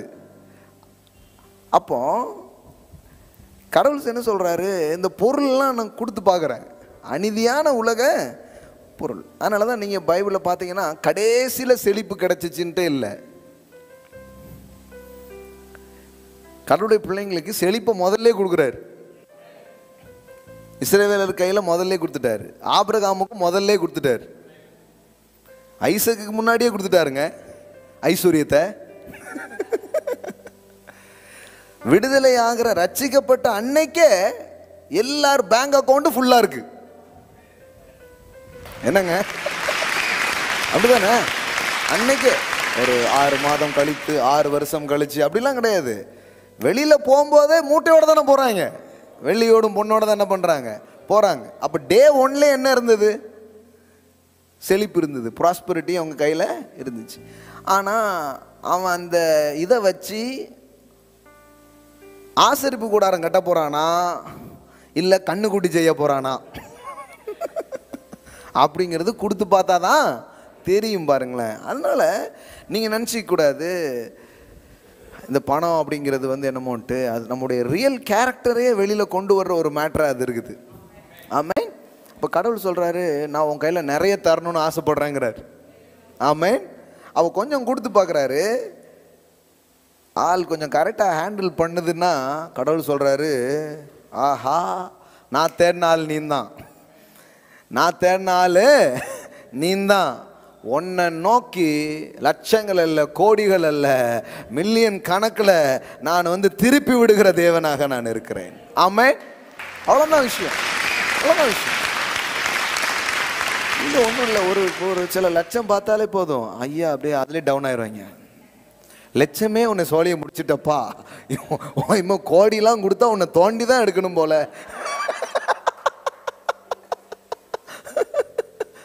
புரியுதா உங்களுக்கு? ஏன் மக்கள் வந்து ஒரு மாதிரி ஆயிடுறாங்க, ஏன் தரித்திரத்தில் போயிடுறாங்க, ஒன்றும் இல்லாமல் போயிடுறாங்கன்னா இந்த அப்போ பாருங்க, சொல்லப்போனால் இது வந்து இது ஹேண்டில் பண்ணுறதுக்கே ஒரு கடவுளுடைய உதவி தேவை. உங்களுக்கு புரியுதுங்களா? இப்போ இது ஏன் நம்மளை தின்னுருது சில நேரம்னா, நமக்கு இதை அது பவர்ஃபுல்லாக இருக்கு, அது ரொம்ப வலிமை உள்ளதாக இருக்கு. பணமோ பதவியோ வலிமை உள்ளதாக இருக்கிறதுனால தான் சில நேரம் என்ன ஆயிடுதுன்னா நம்மளே அதை என்ன பண்ணிடுது, அடிமைப்படுத்திடுது. அந்த பணக்காரனை பார்த்து இயேசு சொன்னார், நான் என்ன பண்ணணும், ஒன்றும் பண்ண வேண்டாம், பரிசை மட்டும் தர அப்படின்னாரு. அவன் சொல்லிட்டான், அது மட்டும் நம்மளால முடியாது பாஸ் அப்படின்ட்டான். நித்திய ஜீவனை சுதந்திரத்துக்குள்ள என்ன செய்யணும் எதுனாலும் சொல்லுங்க அப்படின்ட்டான். வேற ஒன்றும் இல்லை, கொஞ்சம் பரிசை தர அப்படின்னாருல, ஆள் கிளம்பிட்டான். ஏன்னா பணத்தை அவன் வைத்திருக்கவில்லை, பணம் அவனை வைத்திருந்தது. புரியுதா உங்களுக்கு? பணத்தை நீங்க வச்சுக்கிறதுல தப்பே இல்லை, ஆனால் நல்லா பார்த்துக்கணும், நீங்க பணத்தை வச்சிருக்கீங்களா பணம் உங்களை வச்சிருக்கா அப்படின்ட்டு. இதுதான் மேட்ரு. இந்த இடத்துல தான் மக்கள் என்ன பண்ணிக்கிறாங்க, மாட்டிக்கிறாங்க. அதனால தான் சிலர் என்ன பண்ணிட்டாங்கன்னா, நமக்கு பணமே வேண்டாம் அப்படி பிரசங்கெல்லாம் வந்துடுச்சு. ஏன்? இந்த பணத்தை வச்சவங்க பணத்தை கரெக்டாக கையாளாக தெரியாததுனால தப்பாக யூஸ் பண்ணி இவங்களும் கெட்டு ஊரையும் கெடுத்து இவ்வளோ வேலை பண்ணதுனால என்ன பண்ணிட்டாங்க, புத்த மதத்தின் தத்துவத்தெல்லாம் பேச ஆரம்பித்தாங்க. ஆசையே அழிவுக்கு காரணம், நம்ம எதுக்கும் ஆசைப்படக்கூடாது, தோசையோடு நம்ம வாழ்க்கையை முடிச்சிடணும், பிரியாணிலாம் நமக்கு தேவை இல்லை அப்படின்னு என்ன பண்ணிட்டாங்க, அப்படின்னு என்ன பண்ணிட்டாங்க. உங்களுக்கு ஆதரவாக தாங்க பேசிட்டு இருக்கேன்.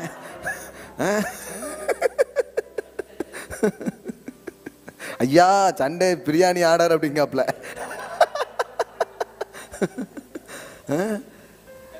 இது இப்படி குறைக்கிட்டாங்க. இப்படி மக்களுடைய மென்டாலிட்டி என்ன பண்ணிட்டாங்க, அதாவது எப்படின்னா பயன்படுத்த தெரியலனால அது வேண்டான்ட்டாங்க. இப்போ நம்ம என்ன பண்ணோம்னா பயன்படுத்துறது எப்படின்னு தெரிந்து கொண்டு கடவுளுடைய பலத்தினால பணமோ பதவியோ மக்களோ செல்வாக்கோ எல்லாமே கடவுள் கொடுக்கறது தான். அதை எப்படி மேனேஜ் பண்ணணும் அதுக்கு ஒரு ஞானத்தை ஒரு பலத்தை நம்ம கேட்டால் கடவுள் சொல்கிறாரு, நீ கொஞ்சத்தில் உண்மையாக இருந்தனா நான் உன்னை அநேகத்துக்கு அதிகாரி ஆக்கிடுவேங்கிறார். ஆமென். அநேகத்துக்கு ஒன்று அதிகாரி ஆக்குவேன். பணத்தை உனக்கு வேலை செய்ய வைக்கிறது தான் என் வேலையேங்கிறார். ஆமென். எல்லாம் சொல்லுங்க, பணம் எனக்கு வேலை செய்யும். ஆமென். அப்போ பாருங்களேன், இன்னைக்கு கொஞ்சம் ஒரு 1000 வருது, சில 10,000 வருது, லட்சம் வருது. இது என்ன பண்ணுறோன்னு பார்க்குறார் கடவுள். கண்டிப்பாக பார்க்குறார். வாய்க்குள்ளே எவ்வளோ போகுது, இந்த நிலையில் கூட தேவனை எப்படி கனப்படுத்துகிறோம், இந்த நிலையில் கூட நம்ம சுற்றில் இருக்கிற மக்களுடைய தேவைகள் குறித்து நம்முடைய எண்ணங்கள் எப்படியாக இருக்கிறது, இதெல்லாம் பார்க்குறார் கடவுள். ஆமாம், கண்டிப்பாக பார்க்குறார். ஆஹா, 100 ரூபாவில் வச்சு இவன் இவ்வளோ பண்ணுறானா, கூட்டு பெருக்கு அப்படிங்கிறார் கடவுள். புரியுதுங்களா உங்களுக்கு? ஆமாம், அப்படி தான். இப்போ அநியாயமாக பெருக்கி வச்சுருக்கவன் கையில இருந்து கடவுள் சொல்கிறாரு, பிடுங்கி உங்ககிட்ட கொடுக்க போகிறாங்கிறாரு. எதுக்கு? ஒரு அமிக்கினி கையிலேருந்து பிடுங்கி இன்னொரு அமிக்கினி கைக்கா? அதுக்கு அவங்க கையிலே வச்சுருந்துருக்கான். நீங்கள் நதி மாதிரி இருந்தீங்கன்னா அங்கேருந்து இங்கே ஃப்ளோ பண்ணி விட்டுருவாரு.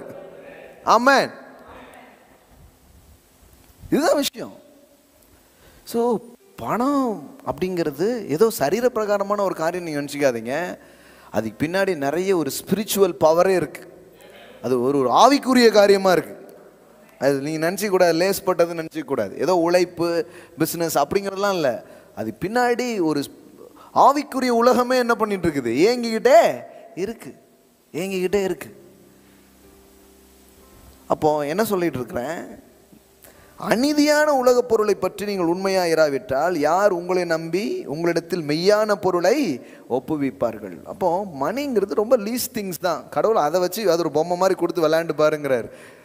அதுலே நீ இதாகிட்டனா எப்படி? இல்லை, எனக்கு உதவி செய்யுங்க ஆண்டவரே, பணத்தை கையால் எனக்கு உதவி செய்யுங்க, எனக்கு தர்ற கொஞ்சம் பணத்தை கூட நான் எப்படி இன்வெஸ்ட் பண்ணணும், எப்படி அதை நான் சேவ் பண்ணணும், எப்படி நான் அதை எந்த இடங்களில் முதலீடு செய்யணும், எந்த விதத்தில் நான் செலவு பண்ணணும், எனக்கு ஒரு ஞானத்தை கொடுங்க அப்படின்னு சொல்லி அந்த கொஞ்சம் பணம் இருக்கும்போது கூட கடவுளை கனம்ன்ற ஒரு இருதயம் உங்களுக்குள்ள வரும்னா நான் சொல்கிறேன், நீங்கள் பெருகுவது நிச்சயமான ஒன்றாக அது இருக்கிறது.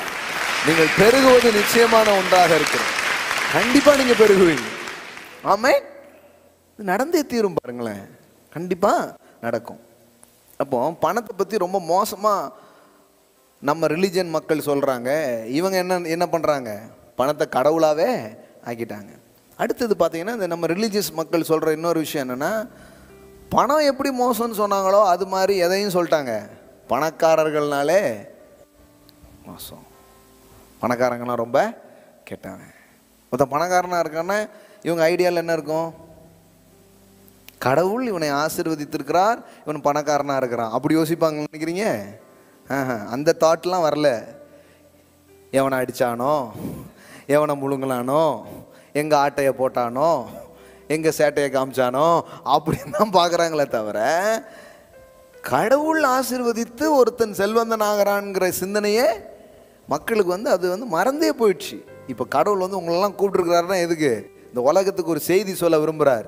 என்னால் ஆசீர்வதிக்கப்பட்டு இவர்கள் ஐஸ்வர்யத்தையும் செல்வத்தையும் பார்த்தார்கள்னு சொல்கிறதுக்கு தான் அவங்கள கூப்பிட்டுருக்கிறார். ஆமென்.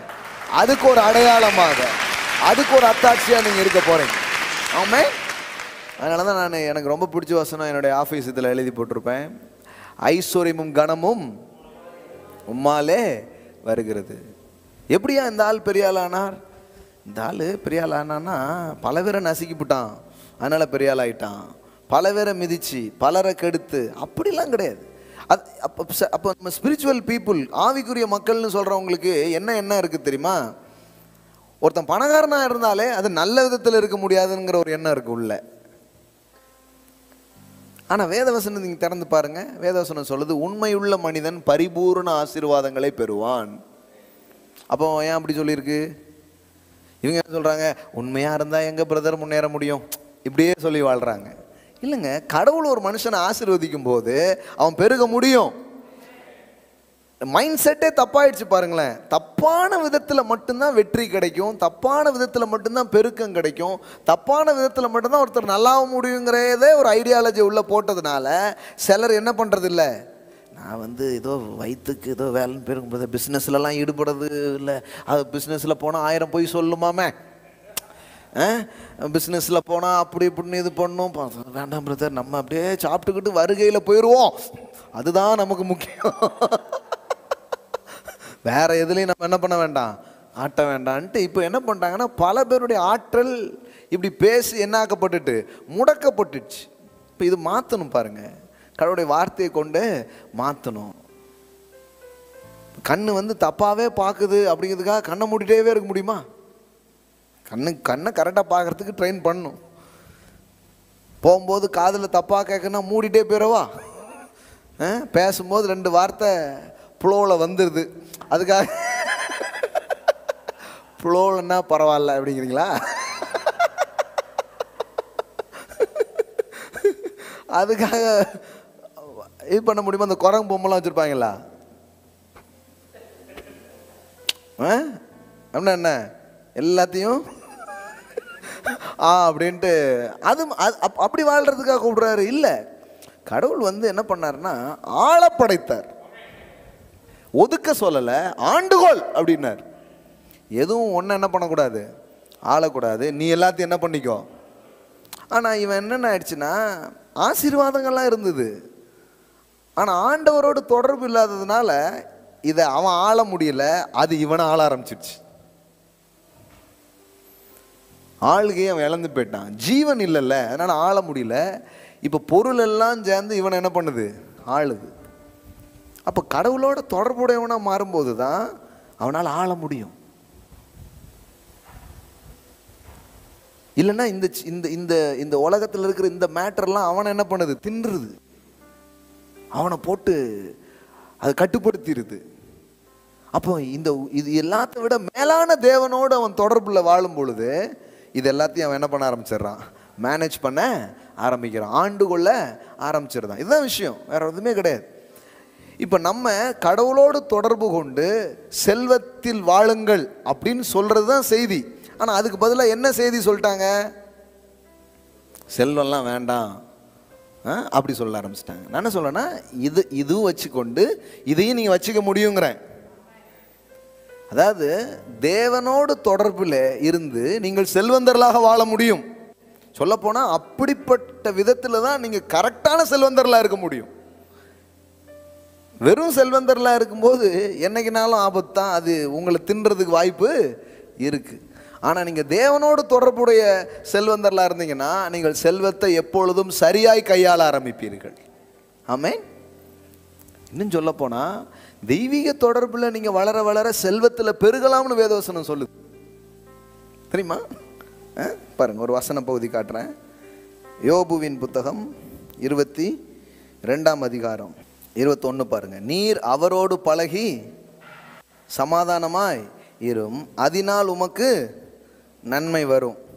கடவுளோட பழகி எப்படி இருக்கணுமா, சமாதானமாக இருங்க, அதனால் உங்களுக்கு என்ன வருது, நன்மை வரும். அவர் வாய் நின்று பிறந்த பிரமாணத்தை ஏற்றுக்கொண்டு அவர் வார்த்தைகளை உம்முடைய இருதயத்தில் வைத்து கொள்ள வேண்டுகிறேன். நீர் சர்வ வல்லவரிடத்தில் மனம் திரும்பினால் திரும்ப கட்டப்படுவீர். எல்லாம் சொல்லுங்க, திரும்ப கட்டப்படுவீர். வாழ்க்கை எவ்வளோ இடிஞ்சிருந்தாலும் பரவாயில்ல, அவரிடத்துல வந்தால் கட்டிடுவாராம். ஆமென். திரும்ப கட்டுகிற தேவன். ஆமென். அக்கிரமத்தை உமது கூடாரத்துக்கு தூரமாக்குவீர், அப்பொழுது தூளை போல் பொன்னையும் ஆற்று கற்களை போல் ஒப்பீரின் தங்கத்தையும் சேர்த்து வைப்பீர். பாருங்க, ஒரு மனுஷன் தெய்வீக தொடர்புல வரும்போது செல்வம் எப்படி இருக்கும்னு சொல்லியிருக்கு பாருங்க. அப்பொழுது தூளை போல் பொன்னையும் ஆற்று கற்களை போல் ஒப்பீரின் தங்கத்தையும் சேர்த்து வைப்பீர். சும்மா கல்லை குவிக்கிற மாதிரி தங்கம் குவியுங்கிறார்.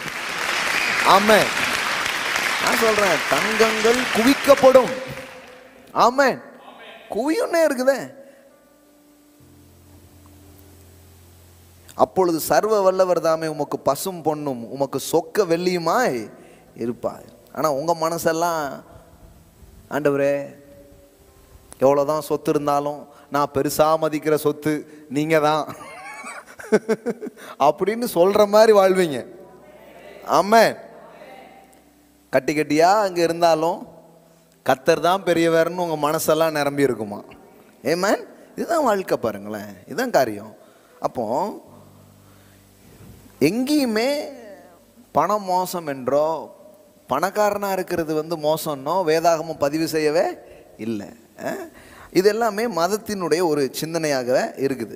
அப்போது இதை பற்றி பேசுகிறதுக்கு வெக்கப்படுறது, கூச்சப்படுறது, பயப்படுறது, இதெல்லாம் நிறைய ஊழியக்காரங்க பண்ணுறதுனால அவங்க ஊழியம் செழிக்கவே மாட்டேங்குது.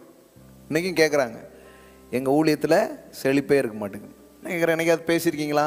கூகுள் பேன்னு போடுறதுக்கே உங்களுக்கு ஒரு மாதிரி இருக்கும். நம்ம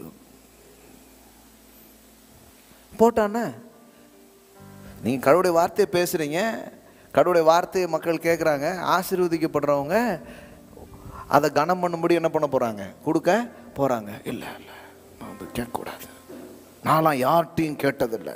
அதுவே ஒரு பெருமையாயிருது பாருங்களேன். கேட்டதில்லைங்கிறதே என்னதாயிருது? ஆக்சுவலி அது இப்படி சொல்லுவாங்க, நானா ரொம்ப தாழ்மையான ஆள் அப்படின்னு பெருமையாக பேசிகிட்டு இருப்பேன். பார்த்தீங்களா, இது எப்படி இருக்கு பாருங்களேன். என்ன போல தாழ்மை யாருமே கிடையாது பாஸ், அதுக்கு பேர் தான் பெருமை. சைலண்ட் அப்படின்னு சத்தமாக சொல்லிட்டு இருப்பாங்க பார்த்துருக்கீங்களா? பாஸ் சைலண்ட்னு என்ன இவ்வளோ சத்தம், அது மாதிரி ஆகிடும். அப்படி இல்லை பாருங்க, வெக்கப்பட வேண்டியதே கிடையாது. நான் கடவுள் உங்களை ஆசீர்வதிப்பார் என்றும் கடவுள் உங்களை பெருக வைப்பாருங்கிறதையும் சொல்கிறதுல எனக்கு வெக்கமே. நான் ஏன் வெக்கப்படணும்? அது கடவுளுடைய வார்த்தை. சிலருக்கு அதை நான் அந்த சப்ஜெக்ட் பேசுனதே இல்லைங்க, அதனால தான் உங்களுக்கு வரவே மாட்டேங்குது. நான் சொல்ல, நான் அந்த சப்ஜெக்ட் பேசாத நாளே கிடையாது, அதனால தான் எனக்கு கொட்டிக்கிட்டே இருக்கு. அவனவன் வாயின் பலனால் அவனவன் வயிறு வங்கி கணக்கு நிரம்பும். ஆமென். இது புரிய மாட்டேங்குது நிறைய பேருக்கு.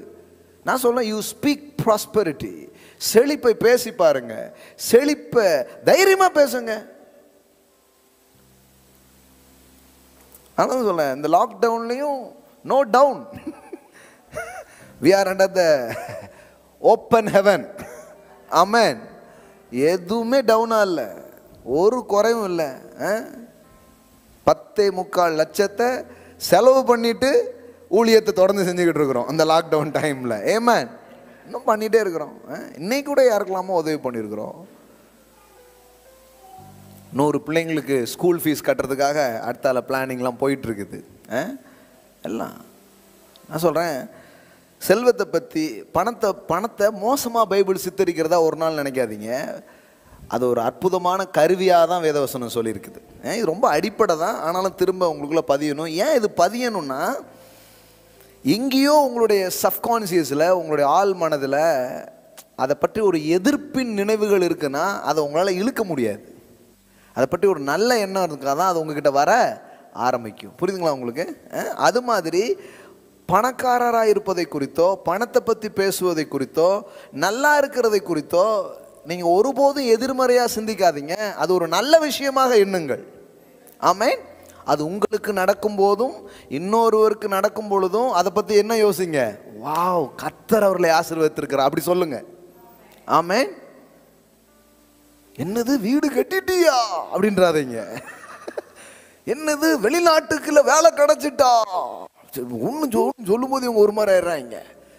மகளுக்கு கல்யாணம் ஆயிட்டா இவங்களுக்கு ஒரு மாதிரி ஆயிரும் போல. அப்படிலாம் பண்ணாதீங்க. தேங்க் காட் அப்படி சொல்லுங்க. ஆமென். ஒரு நல்ல வண்டி முன்னாடி போச்சுன்னா கோவத்திலே பின்னாடி வண்டி ஓட்டிட்டு போகாதீங்க. என்ன பென்ஸ் டிவி ஸ்பீட்டி போல வருமா?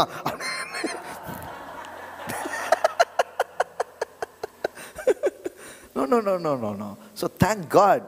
போயிட்டே பின்னாடி ஓவர்டேக் பண்ணி நான் வர்றேன் பாரு, இன்னும் ஒரு மாசத்துல வந்துடுவேன் அப்படின்றங்க. ஆமா, இன்னைக்கு நீ நாளைக்கு நாடா, போடா போடா. ஆமென். ஆமாம், ஒவ்வொரு இடத்துக்கும் போயிட்டு அப்படி பாருங்க, வாங்கிட்டானா செஞ்சுட்டானா. இங்கு தான் பிரச்சனையே வருது பாருங்களேன். பண்ணாதீங்க, டோன்ட் டூ தட். நீங்கள் என்ன பண்ணுங்க, வாழ்த்துங்க. நீங்கள் எதை வாழ்த்துறீங்களோ அதை வசீகரிப்பீங்க. ஆமென். எல்லாம் சொல்லுங்க, நீங்கள் வாழ்த்துவது எல்லாம் உங்களிடம் வந்து சேரும். ஆமென். யாருக்காவது குழந்தை பிறந்திருக்கா, செலிப்ரேட் பண்ணுங்க. அன்றைக்கி யாரும் சொன்னாங்க, எனக்கு குழந்தை இல்லாதனால நான் குழந்தை பிறந்த எந்த ஃபங்க்ஷனுக்கும் போகிறதில்லைன்னு. நான் சொன்னேன், முதல்ல அதை ஆரம்பிங்க. இனிமேல் யாருக்கெல்லாம் ஃபங்க்ஷன் இருக்கோ தொடர்ந்து போங்க, அவங்கள வாழ்த்துங்க, சீக்கிரமாக உங்களுக்கு பிறந்துடும். ஆமென். அதனால் இந்த பாருங்கள், சிலர் பணக்காரரை பார்த்தா ஒரு மாதிரி இருக்கும், சிலர் நல்ல ட்ரெஸ் போட்டிருந்தா இவங்களுக்கு ஒரு மாதிரி ஆயிரும். அவன் நல்ல அது என்னன்னா, அது உங்களை மேலும் மேலும் தரித்திரத்துக்கு கூட்டிகிட்டு போகும்.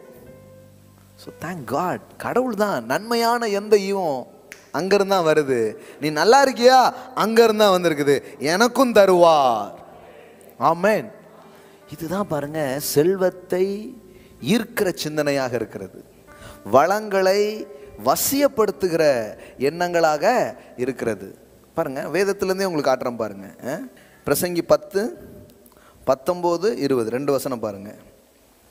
விருந்து சந்தோஷத்திற்கென்று செய்யப்படும், திராட்சரசம் ஜீவனுள்ளோரை களிப்பாக்கும், பணமோ எல்லாவற்றுக்கும் உதவும். எல்லாம் சொல்லுங்க, பணமோ எல்லாவற்றுக்கும் உதவும். எல்லாம் சொல்லுங்க, money is a wonderful tool. ஆங்கிலத்தில் எப்படி வருது பாருங்க, money is the answer to everything. பணம் பதில் சொல்லுமா? பைபிளில் தான் போட்டிருக்குங்க, பணம் பதில் சொல்லும். Money answer to everything. அப்போ பணத்தை பற்றி பைபிள் தப்பாக பேசலை. புரியுதுங்களா உங்களுக்கு? இது ஒன்றும் தரித்திர புக்கு கிடையாது. புரியுதுங்களா? இந்த புக்கை தூக்குனான்னா தரித்திரனா இருக்கிறவங்க கூட செல்வந்தனா மாறிடுவான். ஆமென். ஆமாம், சும்மா என்னத்தையோ ஒன்று ஒரு ஏட்டு சுரைக்கா கையில் இது பேசுகிறதெல்லாம் கவனிச்சு பாருங்க. பணமோ எல்லாவற்றுக்கும் உதவும். பைபிள் ரொம்ப ஞானமாக பேசுது. பணம் மோசம் அப்படி சொல்லவே இல்லை. அது ஒரு அற்புதமான காரியம். Money is the answer to everything, is answer to all problems. அநேக காரியங்களுக்கு அது தீர்வுகளாக மாறிடும். அதனால் பணம் மோசம்னு வேதாகமம் சொல்லலை. அடுத்தது ராஜாவை உன் மனதிலும் நிந்தியாதே, ஐஸ்வர்யவானை உன் படுக்கையிலும். பணத்தையும் திட்டாத, பணக்காரனையும் திட்டாத. ஏன்னா நீ திட்டுறது எதுவும் உங்ககிட்ட வராது. எப்படி இருக்கு பாருங்க, நிந்தியாதே, படுக்கையிலும் நிந்தியாதே.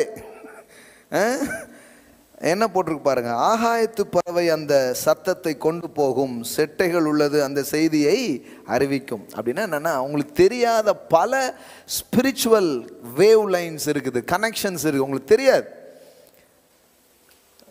பல விதமான ஒயரிங்ஸ் இருக்குது உங்களை சுற்றிலும், உங்களுக்கு தெரியுமா? நீங்கள் நினைக்க இது என்னங்க, நம்ம பணத்தை திட்டினா என்ன, பணக்காரனை திட்டினா என்னன்னா அவங்களுக்கு தெரியல. We are not physical. இங்கே ஒரு ஸ்பிரிச்சுவல் ஒயரிங் இருக்குது, ஆவிக்குரிய. இப்போ இந்த லைட் எரியுதுன்னா நீங்கள் பார்க்க முடியாத ஒரு ஒயரிங் கனெக்ஷன்ஸ் இது என்ன பண்ணுது, கொண்டு வருது. அது மாதிரி இங்கே இருக்கிற எல்லாத்துக்கு பின்னாடி என்ன இருக்குது, ஒரு ஸ்பிரிச்சுவல் ஒயரிங்ஸ் இருக்குது. ஆவிக்குரிய ஃப்ரீக்குவன்சி, அலைவரிசைங்கிற ஒன்று இருக்குது. கேட்டிருக்கீங்களா? ஒரு மெசேஜ் 4 வாரம் பேசியிருக்கிறேன், ஸ்பிரிச்சுவல் ஃப்ரீக்குவன்சி அப்படின்ட்டு, ஆவிக்குரிய அலைவரிசை அப்படின்னே பேசியிருக்கிறேன். அப்படின்னா என்ன, இப்போ எல்லா விஷயமும் அலைவரிசையில் இருக்குது. ஆனால் இங்கே செட் பண்ணாதான் அது என்ன பண்ணும், கிடைக்கும் இல்லையா? அது மாதிரி தான் கடவுள் எல்லாத்தையும் வச்சிருக்கிறார். கடவுள் வைக்காத இன்பமோ வைக்காத நன்மையோ கிடையவே கிடையாது. ஆனால் நம்ம செட் பண்ணணும், அந்த ஃப்ரீக்குவென்சிக்கு செட் பண்ணாதான் அது என்ன பண்ணும், வெளியில் வரும். அதனால தான் பைபிள் என்ன சொல்லுது, ரினியூ யுவர் மைண்ட், உன் மனசை புதுசாக்கு, உன் பேச்சை மாற்று. இந்த இந்த போதனையெல்லாம் நீங்கள் கேட்க என்ன ஆகிட்டு இருக்குது, ஏதோ உங்களுக்கு அப்போ தான் கொடுக்க போகிறாங்கன்னு அர்த்தம் இல்லை. ஃப்ரீக்குவென்சி செட் ஆகிட்டு இருக்குது. செட் ஆயிடுச்சு ஒன்ஸு, ஒளிபரப்பு நடந்துக்கிட்டே இருக்க ஆரம்பிக்கும். ஆமாம். இப்போ வார்த்தையே கேட்குறீங்க, வார்த்தை அந்த ஸ்பிரிச்சுவல் ஃப்ரீக்குவென்சியை உங்களுக்கு விளக்கி அதோட உங்களை கனெக்ட் பண்ண வைக்கி. அது வரைக்கும் முயற்சியை மட்டும் பேதுரு எடுத்துக்கிட்டே இருக்கிறான். ஆனால் வலையை போட்டால் ஒன்றும் வரமாட்டுக்கு. இப்போ வார்த்தை வந்தவுடனே ஃப்ரீக்குவன்சி செட் ஆயிடுச்சு. இப்போ வலையை போட்டால் மீன் உள்ளே வருது. ஆமென். அப்போ நான் நிறைய ட்ரை பண்ணிக்கிட்டே இருக்கிறேன், நடக்கவே மாட்டேங்குன்னா எங்கேயோ ஒயர் அந்து கிடக்கு. ஹலோ, இப்போ என்ன பண்ணிட்டு இருக்கோம்? ஒயரிங் கரெக்டாக ப்ராப்பராக பண்ணிக்கிட்டு இருக்கிறோம். ஆமென். சம்திங் எதையோ எங்கேயோ விட்டுரு கிடக்கு, புரியுதுங்களா? இப்போ அதை என்ன பண்ணணும்? கரெக்ட் பண்ணி. அன்றைக்கி ஒரு வீட்டில் வந்து என்னெல்லாமோ பிரச்சனை, ஒன்றுமே சரியில்லைன்னு பார்த்து யாரெல்லாமோ தேட்டிருக்கேன். கடையத்தில் பார்த்தா மெயின் ஆஃப் பண்ணி வச்சுருக்காங்க. அது எரிஞ்சு போச்சா, இது தீஞ்சு போச்சா, மெயினே இன்னும் போடாமல் இருக்கு பாஸ். அப்போ அதான் ரட்சிப்பு. டப்புன்னு போட்டவுடனே முதல்ல மெயின் ஆன் ஆகுது. ஆமென். அதுக்கப்புறம் இடையில எங்கேயாவது விட்டுருந்தா கொஞ்சம் சரிப்படுத்துகிறோம். ரினிவிங் ஆஃப் த மைண்டு. இதுதான் நீங்கள், அதாவது என்ன சொல்லணும்னா, நீங்கள் நடந்தால் நடக்கும், கிடைச்சா கிடைக்கும், அப்படி கிடையாது, கண்டிப்பாக கிடக்கும். ஆமென். ஆனால் சம்திங் நம்ம வந்து இந்த ஒயரிங் இருக்குங்கிறது நம்ம தெரியாமல் வாழும்போது தோல்வியாகவே நம்ம வாழ்ந்துட்டு இருப்போம். அப்போ இங்கே பார்த்தீங்கன்னா என்ன போட்டிருக்குது? பணம் வந்து ஒரு அற்புதமான டூல். அடுத்தது என்ன சொல்கிறாரு? பணக்காரனை என்ன பண்ணாத, திட்டாத. சிலர் பாருங்கள், எப்போ பார்த்தாலும் யாரையாவது திட்டிக்கிட்டே இருக்கிறது. உயர்ந்த பதவியில் இருக்கிறவங்கள, நல்ல மேலான விஷயங்களை, இதெல்லாம் ஒரு பில்டிங்கு அப்படிங்குது, இதெல்லாம் ஒரு கம்பெனி அப்படிங்கிறது. எதையுமே திட்டாதீங்க, நீங்கள் திட்டாதீங்க. நீங்கள் வந்து இது என்ன ஆயிடுதுன்னா, நீங்கள் எங்கேயோ அதை எதிர்க்கிறீங்க அப்படின்னு அர்த்தம்.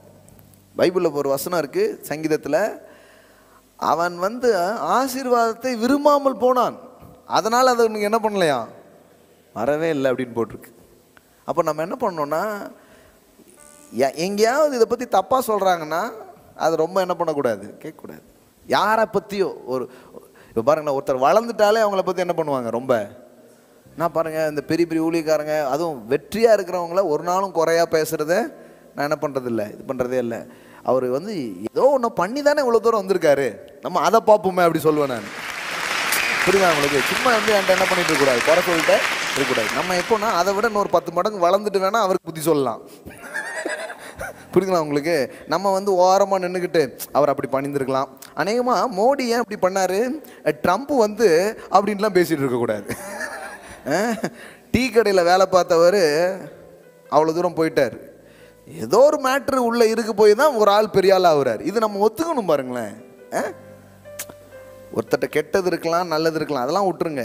ஒரு இடத்துக்கு வர்றாங்கன்னா அதுக்கான ஏதோ சில கெப்பாசிட்டி இருக்கு, அதை தான் நீங்கள் கற்றுக்கணும். அதாவது வெற்றி பெறுகிற மனிதர்களின் குணாதிசயங்கள்னு சிலது இருக்கு, அதெல்லாம் படிக்கணும். அவங்க ஏன் வெற்றியாக இருக்காங்க, அவங்க ஏன் மேலே வர்றாங்க, அவர் சரியில்லை இவர் சரியில்லைன்னா சொல்லுவேன். அவர் ஒரு கிராமத்தில் ஆரம்பித்து இன்றைக்கி பாரு உலகம் ஃபுல்லாக பெரிய ஒரு ஊழியத்தை ஆரம்பிச்சு கொண்டு போயிட்டார். அவரை பற்றி என்கிட்ட தப்பாக பேசக்கூடாது. ஒரு சாதாரணமான இருந்து இன்றைக்கி பாருங்கள் இன்டர்நேஷ்னல் லெவலில் வளர்ந்துருக்கிறாரு.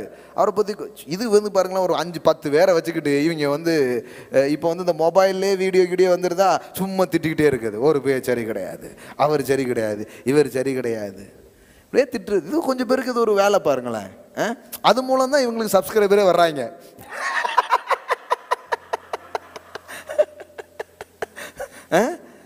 சிலரை திட்டி சிலர் பிழைப்பு நடத்துகிறார்கள். இப்போ அவங்களுக்கு ஊழியமே என்ன ஆகி போச்சு, அட்டூழியம்தான். இப்படி யாரையாவது என்ன பண்ணுறது, எதையாவது பேசி, இப்போ ஒரு பிரபலமான ஆள் பேரை வச்சு திட்டணும்னு வச்சுக்கோங்களேன், இவங்க பிரபலம் ஆயிடுவாங்க. புரியுதா உங்களுக்கு? இப்போ ரோட்டில் யாரோ ஒரு ஆளை வந்து திட்டினா தெரியாது, ஒரு 4 பேர் பெரிய மதிக்கிற மாதிரி ஒரு ஆளை திட்டினா என்ன ஆகிடும், இவங்க பேர் என்ன ஆகிடும், ரொம்ப ப்ராப்ளம் ஆகிடும். இது மூலமாக என்ன ஆகிடுது, இதாகிறது பாருங்கள். இப்படி நீ வந்து பயணம் பண்ணும்போது என்ன ஆகிடுதுன்னா, நாம் வந்து அதை நம்ம வாழ்க்கையில் வரக்கூடாதபடிக்கு நம்மளே என்ன பண்ணுறோம், ஒரு தடையை போடுறோம். அதனால தான் சொல்கிறாரு, உன் மனதிலும் நிந்தியாதே. எல்லாம் சொல்லுங்கள், ராஜாவை உன் மனதிலும் நிந்தியாதே, ஐஸ்வர்யவானை உன் படுக்கையிலும் நிந்தியாதே. சும்மா வந்து திட்டிகிட்டே இருக்காத. அவன் கார் வாங்கிட்டான், அவன் போயிருந்துட்டான். கடவுள் தான் ஆசீர்வதிக்கிறார். எல்லாம் சொல்லுங்க, கர்த்தரே ஆசீர்வதிக்கிறார், கர்த்தரே உயர்த்துகிறார். ஆமென். அப்போ அந்த நபர் இப்போ கானான் தேசம் கடவுளுடைய பிள்ளைகள் கையில் வர்றதுக்கு முன்னாடி கானானியர் கையில் தான் அது இருந்துச்சு இல்லையா? ஏத்தியர், எபூசியர் இவங்கெல்லாம் என்ன பண்ணியிருந்தாங்க, வச்சுருந்தாங்க. தாவீது அரசனாகிற வரைக்கும் யார் தான் அரசனாக இருந்தா? சவுல் தான் அரசனாக இருந்தான். இப்படி நீங்கள் பைபிள் ஃபுல்லாக நீங்கள் பார்த்தீங்கன்னா சரியானவர்கள் கையில் தான் எல்லாம் இருந்துச்சுன்னு சொல்ல முடியாது. ஆனால் சரியான ஆட்கள் வரும் வரை யாராவது அதை மெயின்டைன் பண்ணி ஆகணும்ல. நான் சொல்லட்டுமா, சிலர் கையில் கடவுள் மெயின்டெனன்ஸ் ஒர்க்கை கொடுத்துருக்கிறாரு. நீங்கள் மட்டும் ரெடியானீங்கன்னா உங்கள் கையில் அது வரும், உங்கள் கரங்களில் அது கொடுக்கப்படும், உங்களுக்கு நேராக திருப்பப்படும் என்று சொல்லுகிறேன். ஆமென். ஆமாம், உங்களுக்காக தான் வெயிட்டிங். அப்போ புரிஞ்சுக்கணும், இதுக்கு பின்னாடி ஒரு ஒரு ஸ்பிரிச்சுவல் வயரிங் இருக்குது. நீங்கள் பணத்தை திட்டாதே, பணக்காரனை திட்டியோ பெரிய பெரிய ஆட்களை திட்டுறதோ ஒரு டோன்ட் டூ தட். வாழ்த்துங்க. நல்ல நல்ல விஷயங்கள்லாம் நடக்கும்பொழுது என்ன பண்ணுங்க, பிளஸ் பண்ணுங்க. ஏன்னா பைபிள் ஒரு சீக்ரெட் நமக்கு சொல்லி தருது. அதை சொல்லி நான் முடிக்கிறேன். பேதுரு பாருங்க, நம்ம கவனிச்சோமோ இல்லையோ நிறைய பேர் கவனிச்சு பெரிய ஆள் ஆயிட்டாங்க.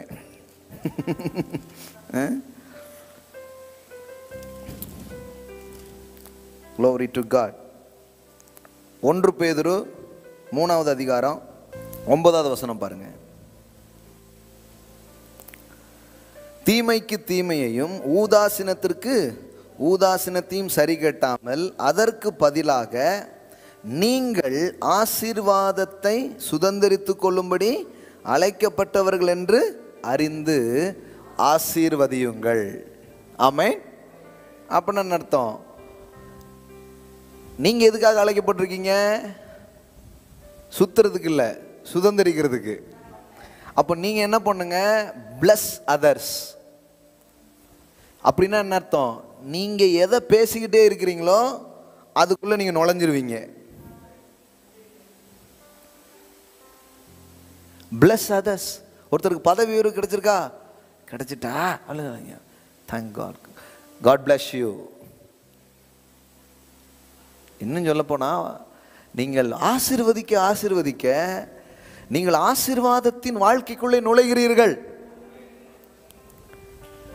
உங்க ஊழியம் ஏன் ஆசீர்வாதமா இருக்கிறது? ஏனென்றால் நாங்கள் அதைத்தான் பேசிக்கொண்டே இருக்கிறோம். வெற்றியா எப்படி இருக்கிறது? அதைத்தான் பேசிக்கொண்டே இருக்கிறோம். ஒரு மனிதன் எதை பேசிக்கொண்டே இருக்கிறானோ அதற்குள்ளே அவன் வாழ்க்கை செல்லும்.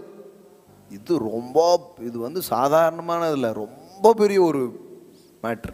டெய்லி நீங்கள் என்ன பேசுகிறீங்க அப்படிங்கிறது ரொம்ப முக்கியமானது. உங்கள் எதிர்காலத்தை குறித்து, உங்கள் செல்வ நிலையை குறித்து, உங்கள் வேலையை குறித்து, உங்களை பற்றிலாம் நீங்கள் என்ன பேசுகிறீங்க? சிலர் அவங்களே சபிச்சு வச்சுருப்பாங்க. ஹலோ, தெரியுமா உங்களுக்கு? சிலருக்குலாம் கை கால் உடம்பு சரியில்லாமல் இருக்கிறது காரணம் இவங்களே நிறைய சாபத்தை அவங்க மேலே பேசியிருப்பாங்க. இந்த காலு விளங்காத காலுயா அப்படிமா, இந்த காலு விளங்காத காலு. அவன் காலு மேலே ஒரு ஆசீர்வாதத்தை இவர் பேசுகிறார். விளங்காத காலு. நம்ம வந்து எப்போ பார்த்தாலும் ஒரு நெகட்டிவ் கன்ஃபெஷனே அந்த பாடியை பற்றி இருக்கும். அதனால தான் எப்போ பாருங்க உங்கள் பாடியில் ஒரு பிரச்சனை இருந்துக்கிட்டே இருக்கும். நீங்கள் சொல்ல அப்படி பேசுறது, அதான் சொல்கிறேன், நீங்கள் பேசுகிற உலகத்துக்குள் நீங்கள் போவீங்க. அப்படி பண்ணக்கூடாதான். என்ன பண்ணணும்? உங்கள் சரீரத்தை குறித்து நல்லா பேசுங்க, உங்களை குறித்து நல்லா பேசுங்க, மற்றவர்களை குறித்தும் ஆசீர்வாதமான காரியங்களை நீங்கள் பேசுங்கன்னு வேதவசனம் சொல்லுகிறது. ஆமென். Bless others. ஆண்டவரே வரட்டும், அவங்களும் நல்லா இருக்கட்டும், அவங்களுக்கும் கொடுங்க. அப்போ என்ன போட்டிருக்குதுன்னா, நீங்கள் ஆசீர்வாதத்தை சுதந்திரத்துக்கும்படி அழைக்கப்பட்டவர்கள் என்று அறிந்து என்ன பண்ணுங்க, ஆசீர்வதியுங்கள், சபிக்காதீங்க. என்ன பண்ணுங்க, பிளஸ். பாருங்க, இதை வந்து நிறைய பேர் ஃபாலோ பண்ணுறாங்க. வாழ்க வளமுடன், வண்டியிலலாம் எழுதி போட்டிருக்காங்க, வீடுகள்லாம் எழுதி போட்டிருக்காங்க. என்னடா வாழ்க வளமுடன் போட்டிருக்குது அப்படின்னு ஒருத்தரை கேட்டேன், எழுதி போட்டிருக்கீங்களா அப்படின்ட்டு. ஆமாம், வாசிக்கிறவன் என்ன பண்ணுவான்? வாழ்க வளமுடன். என்ன பார்த்தானே வாசிப்பான் அப்படி. வாழ்க, என் வீட்டில் எழுதி போட்டு வாழ்க வளமுடன், என்ன பார்த்தானே சொல்கிறான். அப்போ ஒரு இந்த உலகத்தில் பாருங்களேன், சின்ன நம்பிக்கைகளை கூட போற்றி காப்பாற்றுறாங்க. நமக்கு முழு பெரிய பைபிளை கையில் வச்சுக்கிட்டு பேசுறது பூரா ஊர்லாம்பட்ட நெகட்டிவ். வண்டி கிளம்பியிருக்கு, போய் சேரும் நினைக்கிங்க, கஷ்டம். இந்த வியாபாரம் திருநெல்வேலியில் அம்புட்டு தான், இப்படியே பேசுறது. பிளஸ், எல்லாம் சொல்லுங்க, plus. Plus your business, plus your self, plus others. நான் என்ன சொல்லுவேன்னா, 100 மேட்டர்லாம் தேவையில்லை. இந்த பைபிளில் இருக்கிற ஒரு மேட்டரை எடுத்து இந்த உலகத்திலே தலை சிறந்த நபராக நீங்கள் ஆயிடலாம். மூட்டுலாம் தேவையில்லைங்க. ஒரே ஒரு பிரின்சிபிள்ஸ் போதும். ஒரே ஒரு பிரின்சிபிள்ஸ் உங்களை எங்கேயோ தூக்கிட்டு போயிடும். வாழ்க்கையில் எங்கேயோ வசத்தில் தூக்கிட்டு போயிடும். சாதாரணமான ஒரு காரியமே கிடையாது. நம்ம என்ன பண்ணுறதுன்னா, அந்த அளவுக்கு இதை வேல்யூ பண்ணுறது இல்லை, அவ்வளோதான் விஷயம். அதனால தான் ஆண்டு சொன்னார், நீ அதை கனம் பண்ணு, அது ஒன்றை கனம் பண்ணும், அப்புறம் நீ பணம் பண்ணுவ. ஆமென். நீ கனம் பண்ணாதனால தான் பணம் பண்ணாமல் இருக்க. நீ கனம் பண்ணி பாரு, ஹானர் த வேர்ட், அப்புறம் அது இதாக ஆரம்பிக்கும்.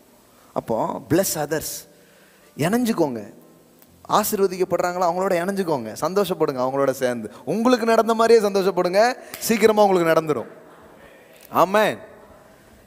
இவங்க வந்து புளிக்கிட்டே இருக்கிறது, டோன்ட் டூ தட். இணைஞ்சுக்கோங்க, இணைஞ்சு சந்தோஷப்படுங்க. பைபிள் சொல்லுது, அழுகிறவனே அழுங்கள். அது மாதிரி நான் சொல்றேன், சந்தோஷமா இருக்கிறவங்க கூட கூட இணைஞ்சு சந்தோஷப்படுங்க. அது உங்களுக்கு வர ஆரம்பிக்கும். ஆமென். அது உங்களுக்கு நடக்க ஆரம்பிக்கும். ஆமாம், தீர்க்க தரிசன கூட்டத்துக்குள்ள நீங்கள் நுழையும் போது நீங்களும் தீர்க்க தரிசனம் சொல்கிற மாதிரி ஆசீர்வதிக்கப்பட்ட நபர்களோடு இணையும் பொழுது நீங்களும் ஆசீர்வாதம் ஆவீங்க. ஆமென். அது ரொம்ப முக்கியமான காரியம். பாருங்கள், இப்போ வந்து கிவிங் கொடுக்குறோம். இந்த கொடுக்குற விஷயத்தில் என்ன நடக்குது அப்படின்னா, எந்த மாதிரி இடத்துலலாம் கொடுக்குறோமோ அங்கே இருக்கிற அந்த பிளெஸ்ஸிங்ஸை அந்த அதை அப்ரிஷியேட் பண்ணுறதுனால அது நம்ம வாழ்க்கையில் வர ஆரம்பிக்கும். ஆமென். அதான் விஷயம், வேறு ஒன்றுமே கிடையாது. நல்ல நிலத்தில் விதைங்கன்னு ஏன் சொல்கிறாங்க? தரித்திரத்தையும் இல்லாமையையும் சாபத்தையும் பேசுகிற இடத்துல போய் உங்கள் விதையை போட்டிங்கன்னா கரிச்சியே கொட்டி அது தீஞ்சு போயிடும். ஆனால் ஜனங்களை ஆசீர்வதிக்கிற, ஜனங்களுக்கு நல்லதை சொல்கிற ஒரு இடத்துல விதைச்சு பாருங்கள், அதுவே உங்களுக்கு அறுவடையாக மாற ஆரம்பிக்கும். ஆமென். யோசித்து பாருங்கள், இந்த செய்தி போகிறது மூலம் இன்றைக்கி ராத்திரியே பாருங்கள் எவ்வளோ சாட்சிகள் வந்திருக்கும் பாருங்கள். மாற்றப்பட்ட வாழ்க்கை எவ்வளோ. போன சண்டே நான் இறங்குறேன் கேட்குறேன், டெஸ்டிமனியாக கேட்டுக்கிட்டு இருக்கிறேன். 2 ஃபேமிலி வாழ்க்கையே இல்லை, ஒரு மாதிரி உடஞ்சி வந்தோம், இப்போ நல்லாயிட்டோம், கர்த்தர் நல்லவர்னு சொல்கிறாங்க. ஆமென். ஸோ தேவன் நல்லவர். எழுந்து நிற்போம். நிறைய காரியங்கள் நம்ம பேசலாம், ஆனால் சில அடிப்படைகளை இன்றைக்கி நான் சொல்லியிருக்கிறேன். Glory to God.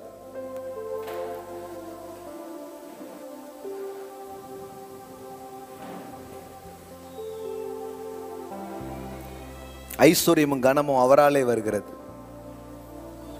கர்த்தர் ஒரு மனுஷனை உயர்த்துகிறவராக இருக்கிறார். ஆமென். எஸ், ஜெபம் பண்ண போகிறோம். முன்னாடி கர்த்தருக்கு என்று நாம் கொடுக்கும்படி நம் கரங்களில் எடுத்துக்கொள்வோம். ஆண்டவரே, நான் ஒன்றும் பெரிய அளவில் உண்மையாக இருக்கிறேனோ இல்லையோ, முதல்ல இந்த சின்ன அளவில் நான் இருக்கிற பழகிறேன், எனக்கு ஹெல்ப் பண்ணுங்கன்னு கேளுங்க. ஆமாம், முதல்ல வந்து எனக்கு இது புரியாத போது எனக்கும் இந்த கிவிங்லாம் வந்து எப்படியோ இருந்தது. ஆனால் இது புரிய ஆரம்பித்ததுக்கப்புறம் இப்போல்லாம் பாருங்கள், எனக்கு அறுவடை டெய்லி வருதுங்கிறது ஒரு பக்கம், நான் டெய்லி விதைக்கிறவனா இருக்கிறேன், டெய்லி விதைக்கிறேன். அது அப்படியே நடந்துகிட்டே இருக்கு. காலை மாலை பார்க்குறதே இல்லை, விதைச்சிக்கிட்டே இருக்கிறேன்.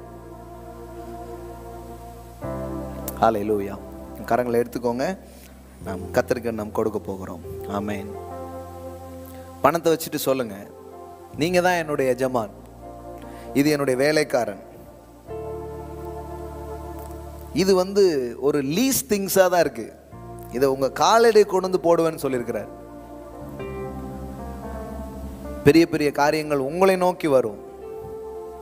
உங்களை நோக்கி கடவுள் அதை திருப்புவார். ஹல்லேலூயா, ஹல்லேலூயா, ஹல்லேலூயா. உங்க பக்கமா அது வரும்படியாக செய்வார்.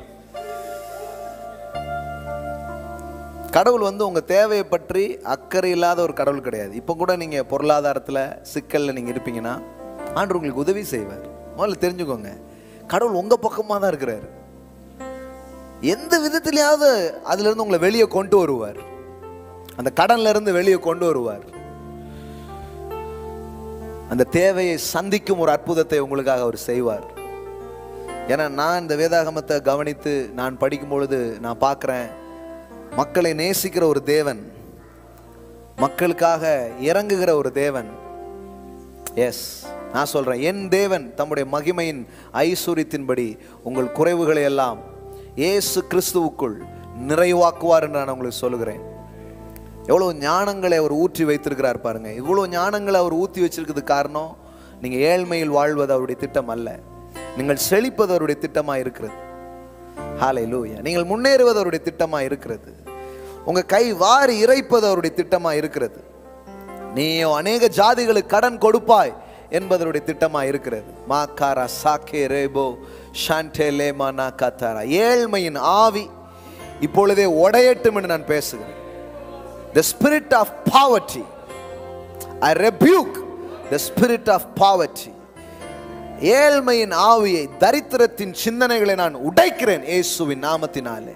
இப்பொழுதே இதை பார்த்துக்கிட்டு இருக்கிறத கேட்டுட்டு இருக்கிற பிள்ளைங்களுடைய வாழ்க்கையில் இருக்கிற எல்லா தரித்திரங்களும் நீங்குவதாக. ஒரு செழிப்பின் சிந்தனை, செழிப்பிற்கான ஒரு விசுவாசம், செழிப்பதற்கான ஒரு ஒரு யோசனைகள், வழிகள் இயேசுவின் வல்லமையுள்ள நாமத்தினால் திறக்கப்படுவதாக நான் பேசுகிறேன்.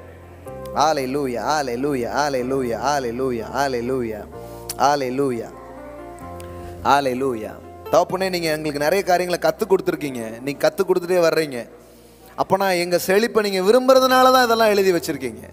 Thank you holy spirit, thank you holy spirit, thank you holy spirit, thank you holy spirit. இப்போதே அவங்களுக்கு டிரான்ஸ்ஃபர் ஆக வேண்டிய பணம் எல்லாம் டிரான்ஸ்ஃபர் ஆவதாக. ஒரு வெல்த் டிரான்ஸ்ஃபர் அவங்க வாழ்க்கையில் நான் பேசுறேன். ஒரு சூப்பர் நேச்சுரல் வெல்த் டிரான்ஸ்ஃபர் அவங்களுக்கு நடப்பதாக.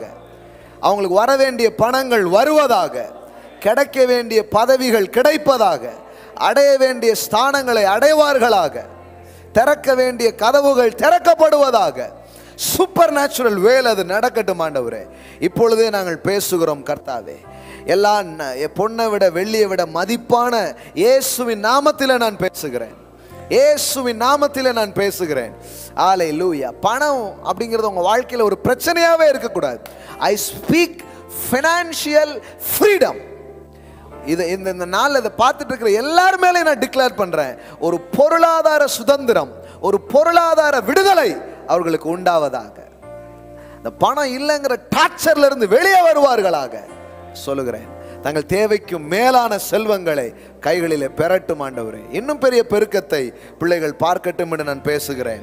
ஹல்லேலூயா, ஹல்லேலூயா. அவன் வர வர விருத்தி அடைந்து மகா பெரிய ஐஸ்வர்யவான் என்று எழுதியிருக்கிறது. ஐசக்கை போல இந்த இடத்துல இதை பார்க்கிற ஒவ்வொரு பிள்ளையுடைய வாழ்க்கையில I speak that blessings Lord. வர வர விருத்தியை நான் பேசுகிறேன், வர வர செழிப்பை நான் பேசுகிறேன், வர வர நான் பெருக்கத்தை நான் பேசுகிறேன் கர்த்தாவே.